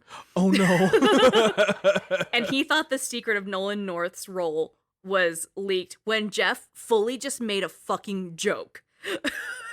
And Neil credits this as like awkward, but one of the funniest fucking things. It's like, you just told me with your response. Yeah, he's like, bro, play it cool, dummy. Which, like, this was a pre-Spider-Man No Way Home world. We didn't know how to lie to the press yet. Right. Andrew Garfield hadn't played his big game of Mafia with the press, you know? Like, we didn't get there, but I think that's so fucking funny. All he was thinking is, like, who do I get to sue for breaking an NDA? Yeah, he's like, was it my assistant? Who fucking told you? Was it one of the bookers? Like, did the booker who got us on here, like, let it leak? Damn it, Dumois. Yeah, Dumois, but for Naughty Dog games. Can you imagine? It's just me following it. But yeah, Neil Druckmann wanted Nolan, obviously, so they worked together on a couple of Uncharted. Nolan North is just a great person from what I've heard. I've only heard good things about this person as a performer and as someone to work with. So, I mean, his nickname's Uncle Noli. yeah, he just looks huggable. Like, he's just a sweet man. There are no creepy stories about him, knock on wood so far, but like, I think he's a good guy. That's what he gives, you know? Seems like it so far. Neil was like, man, I just really want you to disappear into this role. So we're going to keep everything under wraps. Like, don't tell people you're coming out. We're not going to announce you in the cast. We're not bringing you out on press. It's a secret. Now, in the credits at the end of the game, Nolan actually gets the "and Nolan North as David" treatment. Damn, nice. Good for him. And Nolan North has said this is one of the coolest credits he's ever gotten on any project. I mean, for some reason, getting the "and" is better than top build. It's so cool to be like, and by the way, you're right, that was Nolan North. Like, it's so cool. Yeah. But this performance is haunting. Particularly after, like, you know, Uncharted 3 had just come out previously, so it's 3 entries of Nathan Drake, this suave playboy hero who goes from 5'11" to 6'2" between a couple of the games. The Johnny Knoxville / Brendan Fraser from the Mummy character, just lovable, laughable, livable, all that shit, to David, who is the creepiest motherfucker on earth. James runs off quickly to go get the meds, so David and Ellie are left alone. Ellie takes David's rifle and makes them move inside the cabins, where Ellie, at gunpoint, tells David to carry the deer carcass in with them. And that deer's easily like 300 pounds. Oh, it's a full-sized male deer. Like, it's got antlers, so he has to drag it by the antlers. Yeah. David makes a small fire and starts chatting Ellie up because he's like, well, we're going to be here for a while, so let's kill some time. And Ellie's like, absolutely not. I would like to kill you. David is concerned about Ellie being on her own, but she says she doesn't like company. He's gentle with her. He says he can see she cares about whoever's hurt, and that obviously, if she's willing to give up this whole deer for penicillin. He asks her name, but she doesn't tell him. While they sit and rest, a clicker comes in and runs at Ellie. As the clicker moves towards her, David pulls out his second gun and shoots the clicker down. Ellie goes, "You have a second gun?" But it's too late to argue. The cabin is being attacked by infected, pulling apart at the boards that are posted up on the windows to get in. Yeah, I mean, I can't blame David for that one, to be real. Yeah, but it's also, I feel like Ellie picks this up from Joel, where someone shoots someone to save her, and she just has criticism for them. It's a little Joel being like, "Well, I'm glad I didn't get my head blown off by a goddamn kid. Thank you for saving my life," you know? They start shooting as all these infected start coming in on them, and David's actually pretty impressed because he says that she's a better shot than he is. Which is true. David is a useless fucking partner in these scenes. She can handle that fucking rifle. Oh, yeah. She's shot more than rats with BBs now. Yeah. Ellie tries really hard not to bond with this strange man and still goes out of her way not to say what her name is. Good. The hordes of infected come down on them in waves, and David says, "Screw it, we can't just stay here. Let's run to safety." He kicks his way deeper into one of the buildings, and David and Ellie leave the deer behind, running away from the infected, now working together. Ellie at least has a perma-knife, which is, good because she's always prepared in the apocalypse, unlike Joel. So she is able to really hold her own, even though because you start as Ellie here, you don't have the power-ups, you don't have the boosters, you don't have any of the equipment Joel had. So kind of start from scratch in this act of the game. And you're like a 14-year-old child on top of all of that. You are a 14-year-old child. Together, David and Ellie go up against countless infected runners and clickers, and even a few bloaters in this town. Like, they go the fuck through it. No, they have an impressive battle. A couple battles. It's like 3 or 4 different set pieces they have to manage. Yeah. The infected have a complete chokehold on this area. Once they get through these hordes, David calls out how quiet it is. And I think we got them all. They did it! David compliments Ellie on how well she did, and she's like, "We got lucky." She's so Joel in this little moment. David says, No, it's not luck. Everything happens for a reason, and I can prove it to you." He tells her that the winter has been particularly cruel, and a few weeks back he sent a group of men out to a nearby town to look for food, but only a few of them came back. They said that the others were slaughtered by a crazy man who was traveling with a little girl. He says, "You see, everything happens for a reason." Oh, it's so fucked up. And it's so scary for her to start, kind of putting all the pieces together of his story. Of oh, I definitely shot a bunch of your dudes at the University of Eastern Colorado. Oh no, my past has come back to haunt me immediately. And, the heavy foreshadowing of a group of people who are angry at Joel for killing an innocent person. Ugh, just another survivor. Yeah. Ellie moves fast and brings the rifle back up to point at David. David looks past her and says, "James, lower the gun." James is behind Ellie with a pistol aimed at her head. David tells James to give her the medicine. Ellie carefully grabs the penicillin, tells James to get the fuck out of the way, and she backs up to leave. David says she won't last long and that he can protect her, but she says, "No thanks," and runs off. She dashes out alone into the cold until she finds her horse and rides the fuck out of there before they can follow her. Yeah, it is so horrific to see her put it all together and to know that when James and David walked up on them, they were like, "There's no way that's not the little girl that killed all of these people that we sent out." Totally. But one of the things, I guess, if you don't want to know what happens in The Last of Us 2, skip forward about 45 seconds. But it is a preview of the shit and horror that Abby grew up listening to about Joel. Entirely. And experienced at the hands of Joel. Yeah, we witnessed this through this character of him saying, "There's a monster out there slaughtering my men." Traveling with a little girl. And Abby grew up with that same story. Entirely. And she saw it firsthand when they had to carry the corpse of her father out. Yeah. I mean, that would dedicate a person to, making sure that they are strong enough to never have to worry about that monster. Absolutely. He's literally the fucking Baba Yaga. He is John Wick. Yeah, sorry, I'm not trying to tie too much to Last of Us 2, so let's go back without spoiling anything. Ellie rides back to the secluded house that she and Joel have been holed up in, and brings the horse into the garage and shuts it.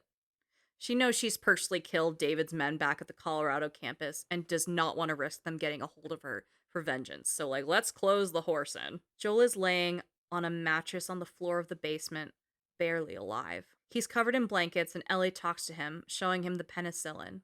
She clearly gave him stitches where he was impaled because they're kind of janky, and begins shooting penicillin directly into this wound. The fact that this works is beyond me. I don't really know how penicillin works. I'm not gonna knock him for it. Yeah, and neither does fucking Ellie. She doesn't know how much to give him. She doesn't know where to put it.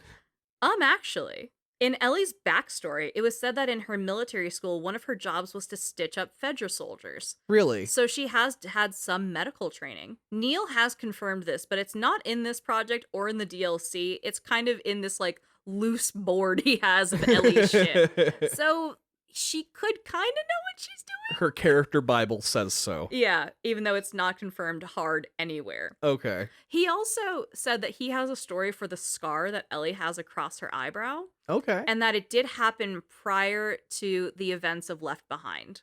Okay. So something horrible happened to her before she got bit, and she has this huge scar across her eye, which honestly looks really fucking cool. I was gonna say, not all scars are from something horrifying. Yeah, what if she was like, I don't know, jumping a fence and ripped her face open a little bit? Yeah. Who knows? She's a little scamp.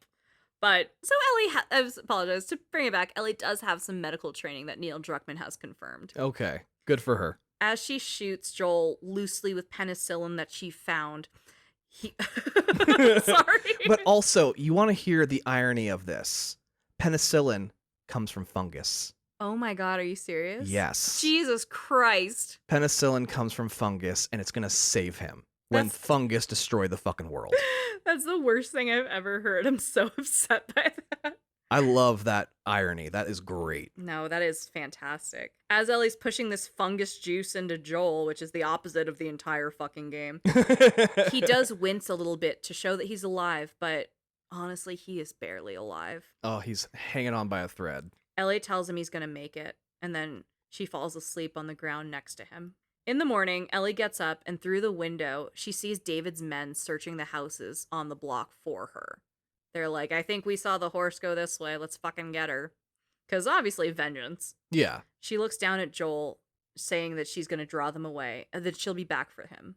He, like, barely nods. He is completely on his deathbed right now. Yeah, and it's something that Joel's going to need to teach her in the future is how to cover your tracks when you're being chased by somebody. Yeah, the snow is not particularly forgiving. No, especially when you're on horseback. Yeah, come on. Ellie sneaks out of the house quietly and hops on her horse to bring them away.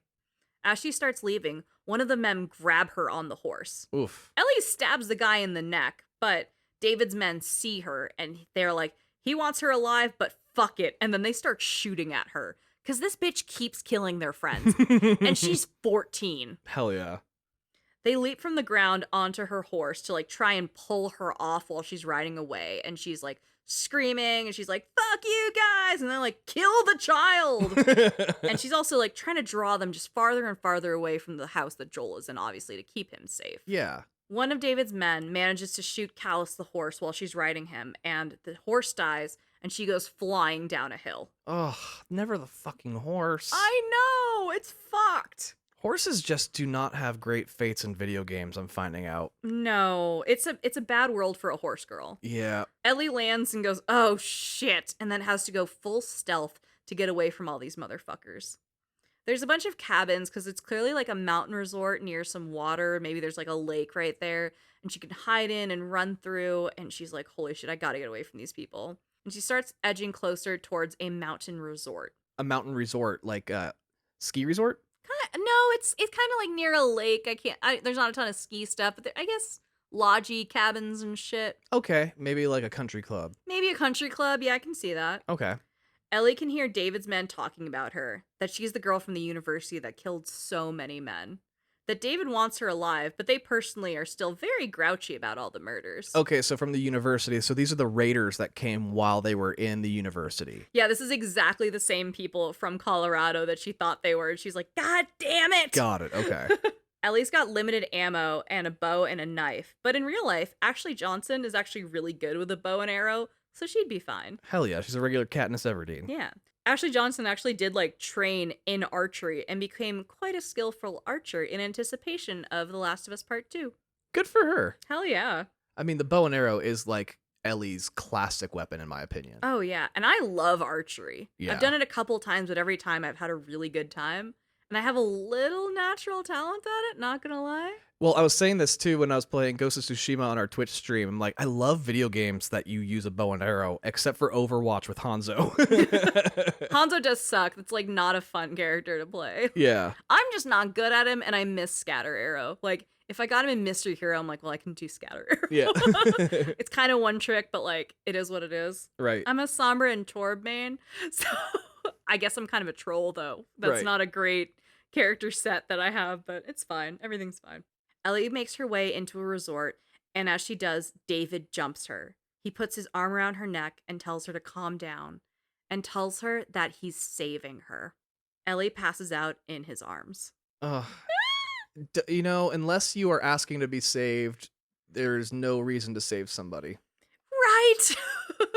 Don't just say I'm saving you. That's not a good thing. Yeah.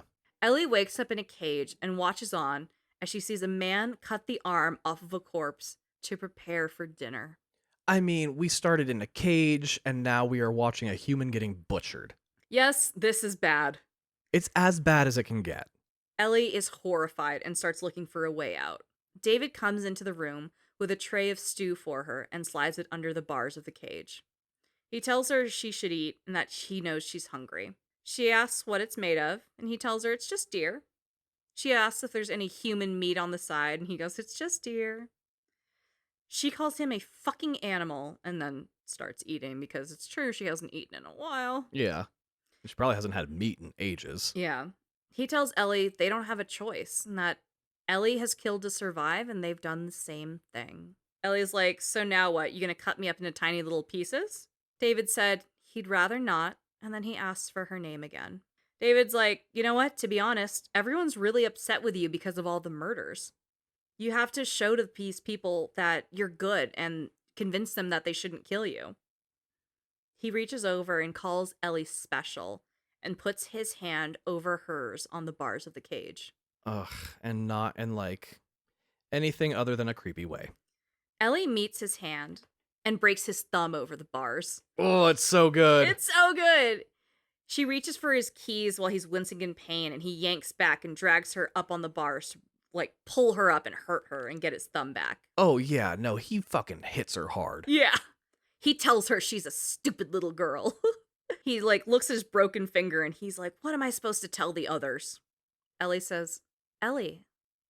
Tell them Ellie is the little girl who broke your fucking finger. Oh my god. In every instance of this line, it is beautiful. It's the baddest bitch shit. Oh, and every delivery of it. I'm saying that just because in the show and in the game is fucking awesome. Oh, it's so gratifying. Both Ashley and Bella perform this scene in the perfect way. Facts. David says, how'd you put it? Tiny little pieces?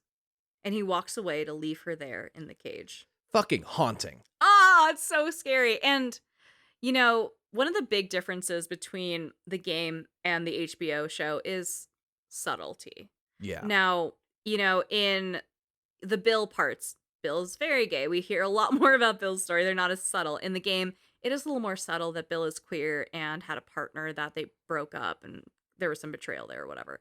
In this storyline, there is a David in the show, and he's very outwardly creepy. He, like, slaps a little girl, and that's our introduction, and it's not even Ellie. It's some other bitch. Right. And then he, like, clearly has some sort of fascination inappropriately with Ellie. Yeah. Well, the little girl that he slapped, her dad was killed by Joel in Colorado. Right. And then they were eating his body. Yes, they were eating his fucking body, and they just told everybody that it was venison. Ugh. So in the show, that David is just really outwardly a creep and an asshole and so slimy. And Nolan North's David in the game is a little more subtle in how he's creepy. He's trying to be gentle. He's trying to sell Ellie on being like, I can keep you safe. I can keep you here. Where in the show, he's like, we can rule together. Yeah. Which is such a fucking weird thing to do. But it just, the HBO show just amps it up a notch since you're not so internally intimate with these characters. You know what I mean? True. Across town, Joel wakes up alone in the house, and he knows Ellie's been gone way too long. She must be in trouble. He moseys up the strength, gears up, and is like, I have to go find her. But he's still not great because, he was recently impaled. So he's stumbling out of the house, and he's like, shit, she is gone, and the horse is gone. Something horrible has happened. I mean, he's full of fungus juice now, so he is ready to go. Yeah, the fungus is protecting him in this one instance. Outside of the house, Joel runs into David's men, who are still patrolling, looking for him specifically, now that they have Ellie. David hasn't said shit about keeping Joel alive, too, so they're like, we are looking forward to killing this dude to avenge our dead friends. Right, they don't need the old man. Yeah, they're like, that psychopath should die. You can convert a child. Yeah. Joel kills these fuckers and follows the same path of blood and bodies that Ellie has left for him. Like breadcrumbs. He's eventually jumped by the wrong two motherfuckers and takes them into a house, ties one to a chair, and starts wailing on the other one, beating him to a pulp. Joel goes up to the one in the chair. He says, the little girl, is she alive? The guy in the chair says he doesn't know a little girl. Joel takes out a knife and stabs him in the knee, right under the kneecap. Oh my god. The guy suddenly remembers and says she's alive, that she's David's newest pet. Pet. It's disgusting that he says his newest pet, and that makes me so angry. Because the implication is that is not the first one he's had. Yeah, and the word pet does not imply a consensual relationship. No. Which is obviously more heightened in the HBO show, like I said. Right. Joel brings up a map of the area and tells him to point at the spot on the map where Ellie is. And it better be the same place on the map the other guy points to. And then Joel kills him. Joel goes over to the guy crumpled on the ground. He says the other guy told him what he needs. Joel says, I know. I trust that guy. And then he finishes the guy on the ground. Joel is so fucking brutal.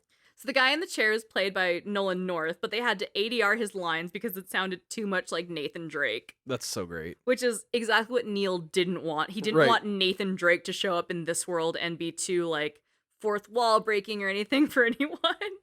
And it'd be too hard to see Joel Miller viciously murder Nathan Drake before Uncharted 4 comes out. That would be a little bit of a sour note for people, I think. Yeah, people wouldn't digest it well. It wouldn't go as well as Trevor killing the main character of another video game in Grand Theft Auto 5. Oh, right? As the opening. Yeah. At the campsite, Ellie is pulled out of her cage and being held down by David and James as they go to cut her into tiny little pieces. Ugh. Ellie's like, stop, I'm infected. David's like, what? Sees her bite mark. And then Ellie says, what'd you say? Everything happens for a reason? Oh. This scares the ever-living shit out of David and James.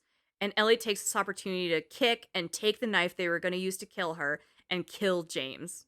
Ugh. It's so good, too. I mean, this is like a fucking hatchet. Yeah. She's able to kind of cause enough commotion to run through a window and escape into the snowy, misty town.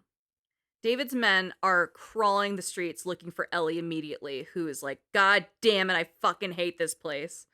And she starts stabbing a bunch of them and making her way towards a restaurant where she hides. It's wild, too, because while you're crawling around, you can hear the men be like, we need to fucking vote for leadership. You can hear them complaining about, the localized economy and, fucking council and shit. And they're like, David's not it, y'all. We need to have another fucking vote because this sucks. He likes little kids a little too much. Yeah, this is weird. While she's in the restaurant, David follows her inside and lets it be known that now it's just the two of them again. He tells her he knows that she's not infected because no one that's infected fights this hard to stay alive.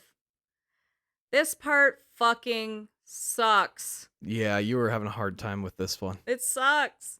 This restaurant has some open burners and a few small fires breaking out through it.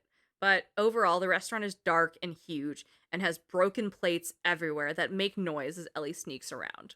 There's so much broken fucking china on the ground. It's just an Applebee's. We're in a goddamn Applebee's and all the fucking shit on the walls is falling over and it makes noise. And this section is really hard. Ellie has to stealth roll up on David, I think 3 times to finally overtake him. Yeah. And David's AI is so much more heightened than the other AI and the enemies you encounter in this game. Like, you can make the tiniest noise, or he can catch you moving out of the corner of his eye, and he sprints for you. Yeah. It fucking sucks. I had some trouble with this, and I got frustrated. Then you were like, just strategically try something, and I did, and it was fine, but whatever. The restaurant's fire rages on and fills the air with smoke as Ellie finally gets the final stealth roll up on him to overtake him. But once she does overtake him, he flips her over, and they both hit their heads and collapse, both filling with smoke and passing out, and just pain and passing out. As they get concussed in this smoke-filled Applebee's, Right. Joel makes his way into David's town. He hears the men looking for the little girl, but no one knows Joel is there, because he's killed everyone he's seen so far. Joel murders his way through whatever men haven't been murdered by Ellie yet, and comes up on a burning restaurant, and just instinctually knows that's where Ellie is. Yeah, right. He sees a fire and he's like, fucking Ellie. There's my girl!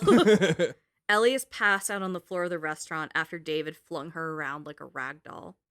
She has the wind knocked out of her, but opens her eyes and looks around and sees a machete just a few feet away. She starts crawling towards it. She has no energy left. She can't even get on her knees. She's completely exhausted and she groans while she moves. As she gets closer to it, David kicks her. He says it's okay to give up.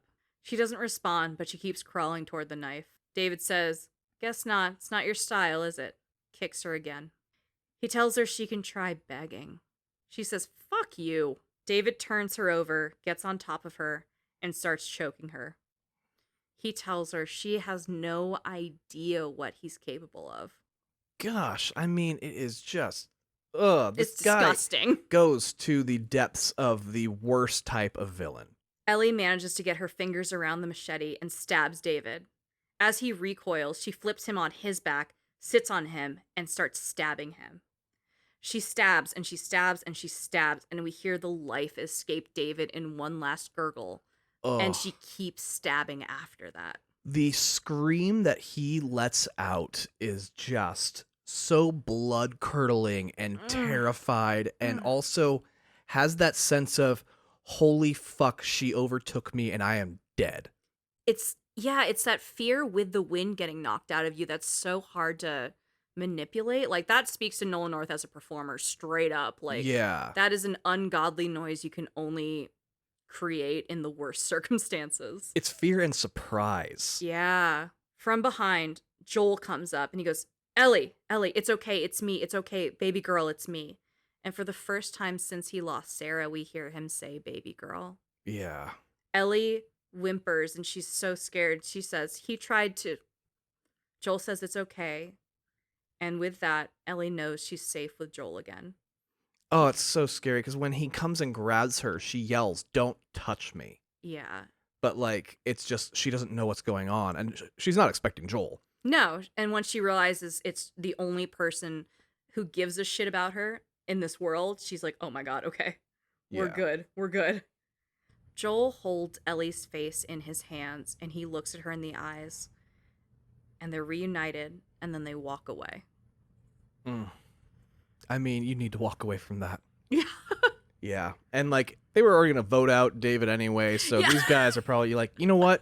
Fuck it. Let him go. He was already being impeached by his town. Yeah. They're like, the cannibal party is really on the rocks right now. Yeah, I can't blame them. He was going to eat them, so... Yeah. Spring 2033. Goodness, it's been a full fucking year. Yeah. Ellie and Joel are on the outskirts of Salt Lake City, and Joel tells her that once they're done with all this, he'll teach Ellie how to play guitar.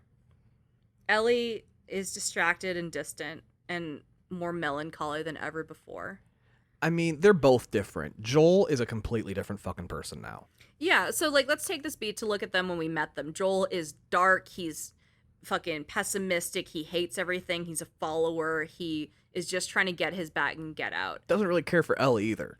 Now he's like, I'm going to teach you how to play guitar. We're going to braid each other's hair. We're going to have so much fun. For the first time, he's thinking after this is all over, and he's including her in that. Yeah. That was not an Yeah. option to him earlier. Yeah, he very specifically said, once we're done with this, we're going to part ways and we're good. Yeah, he always expected the drop off and be done. But now he's like, no, we're together. This is you and me. And Ellie, on the other hand, was like curious, she's spunky, and now she's just sad and has killed so many people. She's like, what the fuck, man? She's looking around and wondering, is this world even worth fucking saving? And to remind you all, she's 14. Do you remember being 14? Oh my god, she's going through puberty. She is... Hormones! Oh my lord, she is having the worst fucking time. This is the only girl that deserves to be emo. Right? Ugh, poor girl. Anyway, in this city, it is quiet, and the Fedra camps are empty, unused, abandoned. There's no sign of hunters or marauders or infected just yet. In their exploration, Ellie sees something magical and just wanders off. Joel's like, Ellie, where are you? What the fuck? And she's like, oh my god! Which is great, because right up until then, she was like, what is life? Yeah, she's What is meaning? super emo, and now she has a spark of life back in her. As Joel comes up behind Ellie, he finally sees what actually distracted her and got her to, like, run off. And it's a fucking giraffe. A giraffe. It's such a magical moment, and it reminds me of, like, Jurassic Park with the long-necked dinosaur that they end up with in the tree and stuff, and they're, like, petting it. Yeah. They come up on a balcony, and they see the giraffe just eating some leaves peacefully. The local zoo is obviously decrepit, so the animals have just been able to run wild and live their life in Salt Lake City. Joel goes up to this giraffe and starts giving him little pets. He brings Ellie over, and Ellie also starts petting the giraffe, and they have this beautiful moment of just appreciating nature. The giraffe accepts their affection, finishes his little bite, and starts to wander off. Ellie dashes through the building to chase the giraffe around to keep her eyes on this, like, glorious animal, which she probably just never seen before in her life. Oh my god, I'd be surprised if she knew the name of this animal. Joel follows Ellie to this landing outside, and they look over the city. There's a pack of about 6 or 7 giraffes in the distance wandering through an old baseball field. It's peaceful, and it's quiet, and it's calm, and it's kind of beautiful. And somewhere nearby, a zebra is trapped in the gate. But we don't know that yet. Joel asks Ellie if it's everything she was hoping for. She says, it's got its ups and downs. As he turns to leave, Joel says, hey, Ellie, we don't have to do this. We can go back to Tommy's and just be done with all this. Ellie says, after all they've been through and everything I've done, it can't be for nothing.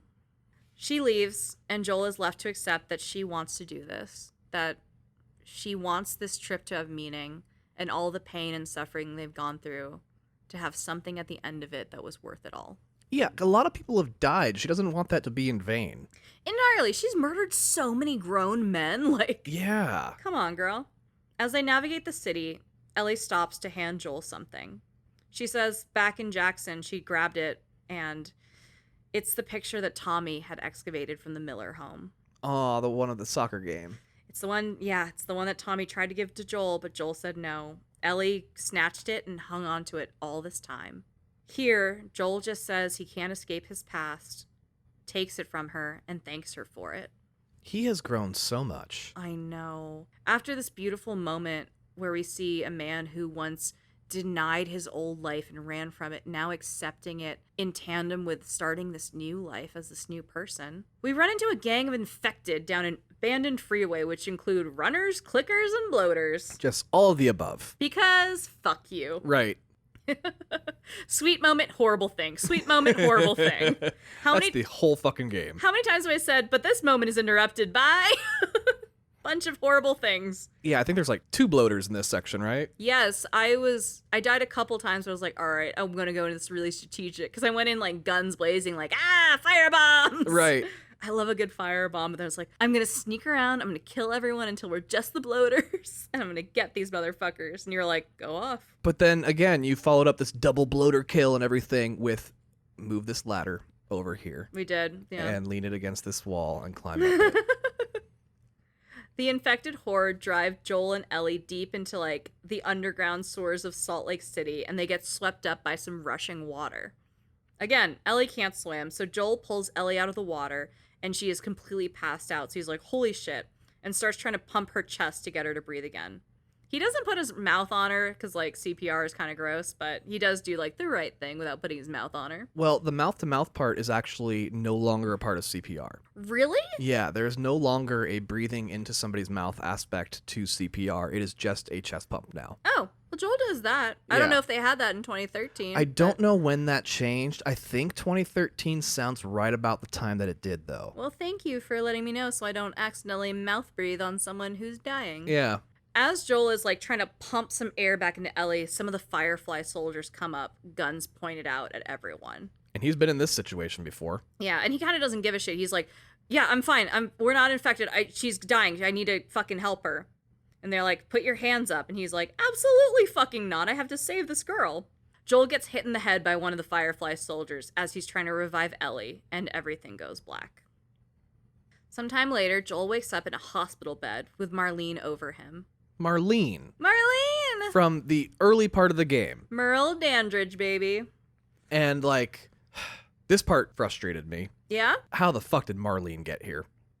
Well, she didn't get impaled. No, she didn't, but also, like, as we find out, her entire crew died on the way here. Yeah. She came with a grip of people, and she is the sole survivor. Right. Marlene does stand over Joel and is like, welcome to the Fireflies.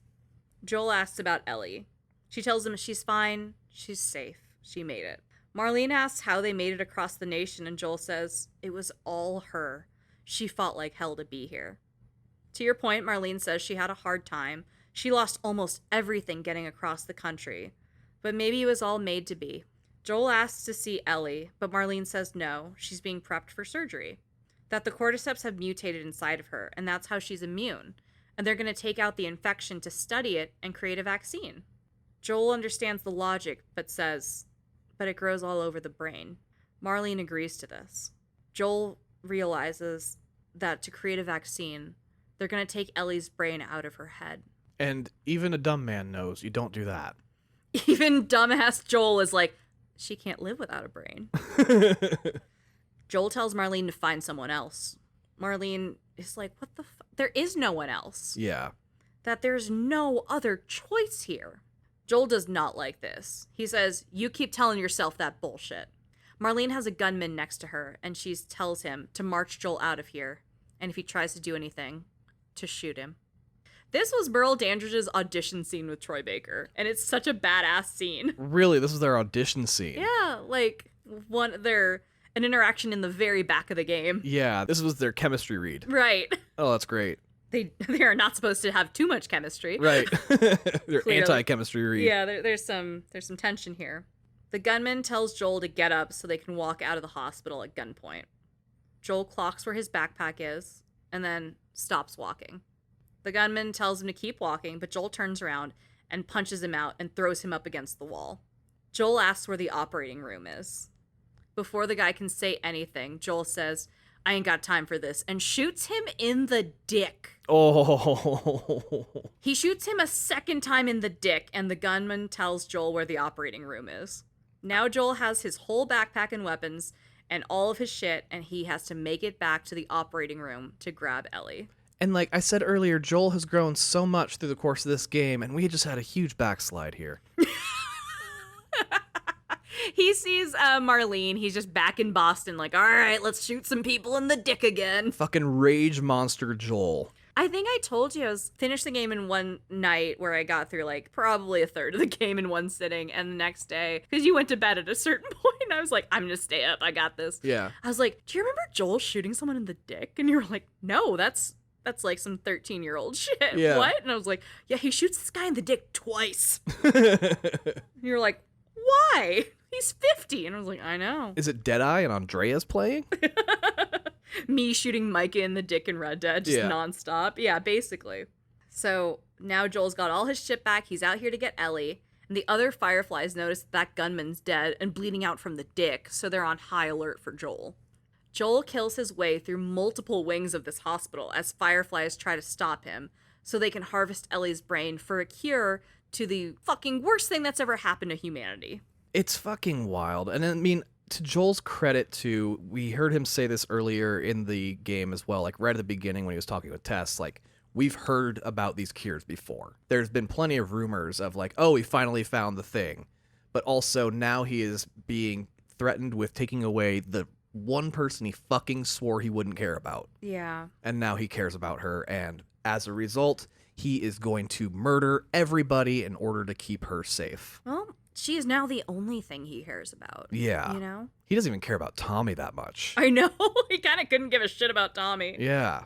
Joel kills his way to the surgical ward and comes into the room, guns blazing. There are 3 people in the room prepped for surgery, all in green scrubs, which is not canonical to Last of Us 2, but whatever. One surgeon, the head surgeon, a man we now know as Jerry Anderson, picks up a scalpel and points it at Joel, who is holding a gun at his head. I mean, it's the only weapon he's got within reach. Yeah. There are 2 other nurses backing up against the doors. Now, you can kill Jerry however you want. I actually, in the PS5 version, I walked up to him holding my flamethrower, and when I got up to him, there's a triangle prompt. And it didn't say what it did, but I hit it, and Joel grabs the scalpel out of Jerry's hand and stabs him in the neck with it. Oh my god. Which is so much darker to kill him with the thing he was trying to point at to protect himself with. Yeah. In my original playthroughs in the 2014 remaster, I think I usually went flamethrower because I fucking love the flamethrower. Right. You can leave the other 2 nurses alive or kill them. It doesn't really matter. And TV show, he just walks in and pops him in the forehead. Yeah. They have to have a canonical version of that for obvious reasons in season 2. But in this scene as well, one of the nurses is played by our friend who I've mentioned a couple times, Laura Bailey.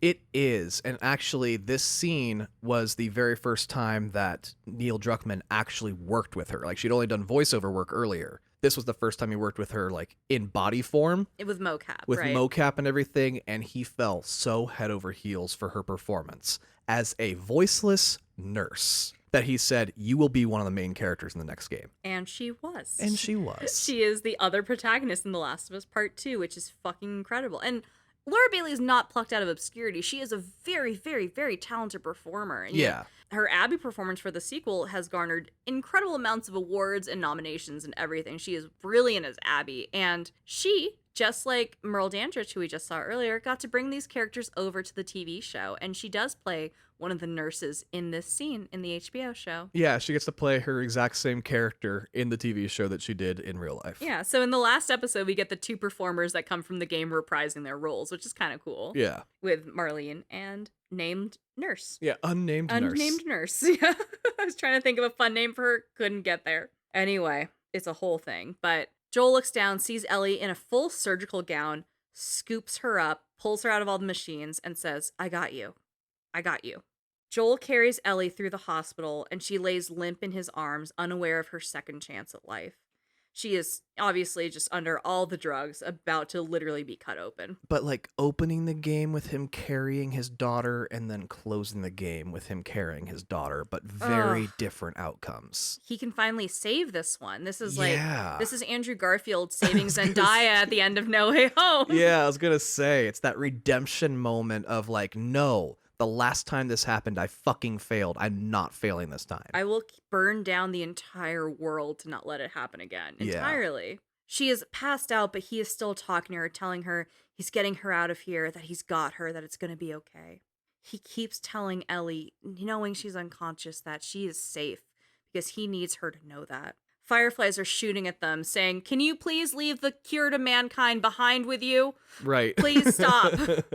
Please stop. But it's not enough. Joel runs through the halls and takes an elevator down towards the parking lot to get out of the building. He's leaving the elevator in the parking lot and is met by Marlene, gun drawn. She says, what's the plan, Joel? What are you doing now? Is this what you want? Is this what she wants? I don't think this is what she wants. How long until she's torn apart by clickers? How long until she's raped and murdered and abused and tortured in this world like we all are? She can leave now and leave behind a vaccine and like just this whole thing. This is what she'd want, and you know it. Marlene is holding her gun, but she slowly starts raising her arm up, pointing the gun away to show that she doesn't want to hurt anyone. She tells Joel he can still do the right thing. She tells Joel that Ellie won't feel anything. Oh my God. But Joel will. We cut to Joel driving away with Ellie in the backseat of a car, dazed and confused. Ellie stirs awake, groaning through the anesthesia, and says, "The hell am I wearing? Why am I wearing paper?" Joel says, "Hey, take it easy. The drugs are wearing off." Ellie says, "What happened?" Joel is quiet, and then he says, "They found the fireflies. It turns out there's a whole lot of people like Ellie, immune people, dozens of them, and they've stopped looking for a cure." In a cutscene, as Joel describes this to Ellie, we see him looking at Marlene and shooting her down in the parking lot. Oof. We see Joel put Ellie in the back of the car. We see Marlene reach out and say, "Please let me go." Joel says, "You'll just come after her," and puts a final bullet in her, ending the lineage of this era of the Fireflies. God damn. Joel tells Ellie he's taking them home, and off to Jackson they go. Some time later, because Jackson's pretty far from Salt Lake City, Right. Joel and Ellie get out of the car and walk down towards Jackson to Tommy and Maria's compound. We play as Ellie again, and she follows Joel through a part of the forest as they make it down to safety. Joel jogs down the path toward Jackson and tells Ellie that he and Sarah used to take hikes like this. That he thinks Ellie and Sarah would have really gotten along. They get to the top of a hill and look down at the city of Jackson. The walls of the city guard a fully functioning town with electricity, community, farms. Just down this hill is civilization and a future. A safe future. Joel pulls Ellie up to a ledge so they can continue their journey, but Ellie stops him before they keep going and says, "Wait, back in Boston, when I was bitten, I wasn't alone. My best friend was there, and she got bit too.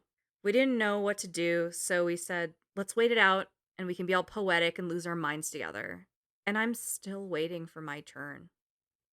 Joel interrupts to comfort her and says, "Ellie."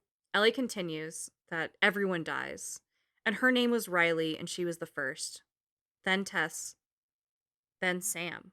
Joel says he struggles with surviving too, but you have to keep finding something to fight for, as he talks to his reason for fighting. She interrupts him and she says, "Swear to me. Swear to me everything you said about the fireflies is true." Joel doesn't hesitate, and he looks her in the eyes and says, "I swear." Ellie takes this in. She breathes in this moment to accept what he says, and she says, "Okay." And the game cuts to black. And that okay weighs 1,000 pounds. The way that he doesn't hesitate and just goes, "Absolutely. Dozens of immune people, they didn't need you, they gave up." I mean, that's when you know he's a real parent, when he starts lying to his kids. Oh my God, Tom! What? It's true. You have to protect them, and sometimes to protect them, you have to lie. Holy shit. It's so dark, and it's such a controversial ending, and honestly, I've gone back and forth on how I feel about it. That's right. The first time you played this, you're like, that's horseshit. He lied to her. Yeah, and like I went on a rant in our Last of Us 2 episode, and I would say I'm not very nice about Joel in this situation.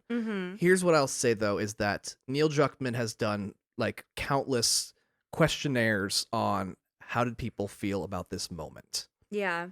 And he said 100% of parents agreed with Joel. Wow, that is chilling. Holy shit. Non-parents were always split 50-50. The childless are like, this guy's a dick. Yeah. And Wow. as a childless adult, I guess I did not agree with what he had to say. But We the had a fact cat. that parents 100% across the board have always agreed.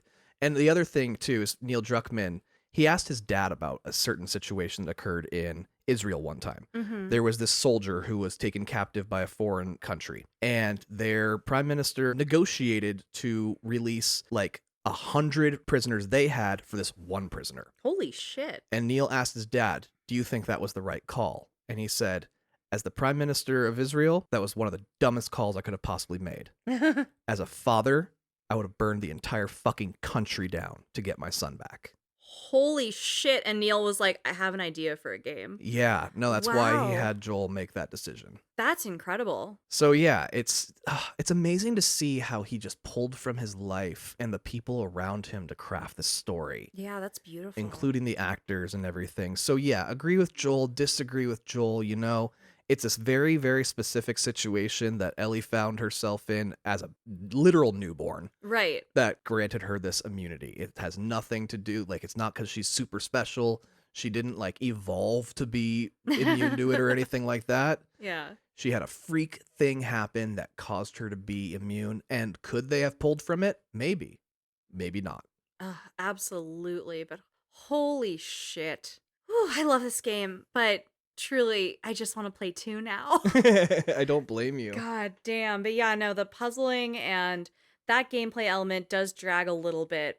And there's a lot less of that in 2. I think 2 is just such a compelling, well written story. And not that this isn't, I think this is absolutely really well done. It's a masterpiece. I love the HBO series. I think it does it absolute justice. And I'm so excited to see the next season, which is not going to start for a very long time between season 1 and 2. But yeah, especially with the writer's strike going. the writer's strike, everyone's busy. Pedro's on this like world tour of being the hottest man in the world. Like, you know, it's a whole thing. But thank you so much if you stuck with us this long talking about The Last of Us. I greatly appreciate it. I had a fabulous time with our co-host Tom. Well, and you did an amazing job leading us through that, as you did with The Last of Us 2. Thank you. Those, you know, Last of Us 2, I think, is my favorite episode that you've done. Really? I love that one, yeah. Oh, thank you. You like that more than Dead Space? Yeah, I love the way you took us through The Last of Us 2, and I think this Thank one you. is actually going to top that for me. Thank you so much. I really appreciate that. I just say Dead Space because I know you yelled at me in the last part of that for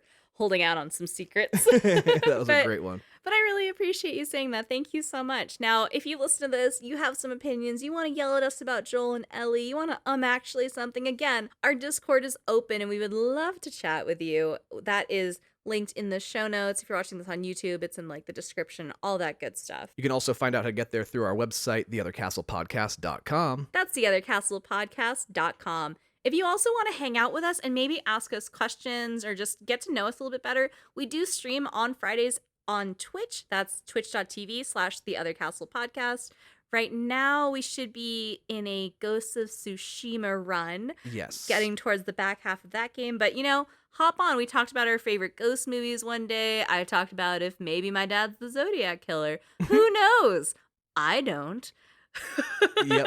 We get weird with it. So if you want to just hang out and chat with us, we are always down. We are accessible and we love talking about video games. Yeah, and we always upload those to our YouTube page afterwards as well. Yeah, so you can always have kind of extended versions. And we also talk about like, oh, this part of this game was inspired by XYZ and stuff. So it's kind of like a hyper long version of this that's poorly organized because we're just having fun and, you know, playing video games together. But anyway, thank you all so much again. Discord, YouTube, if you want more content, like to hear us talk about the Left Behind DLC, that's all on our Patreon, and everything's linked through our website, TheOtherCastlePodcast.com. Once again, that's TheOtherCastlePodcast.com. But thank you so much. We appreciate you. Endure and survive.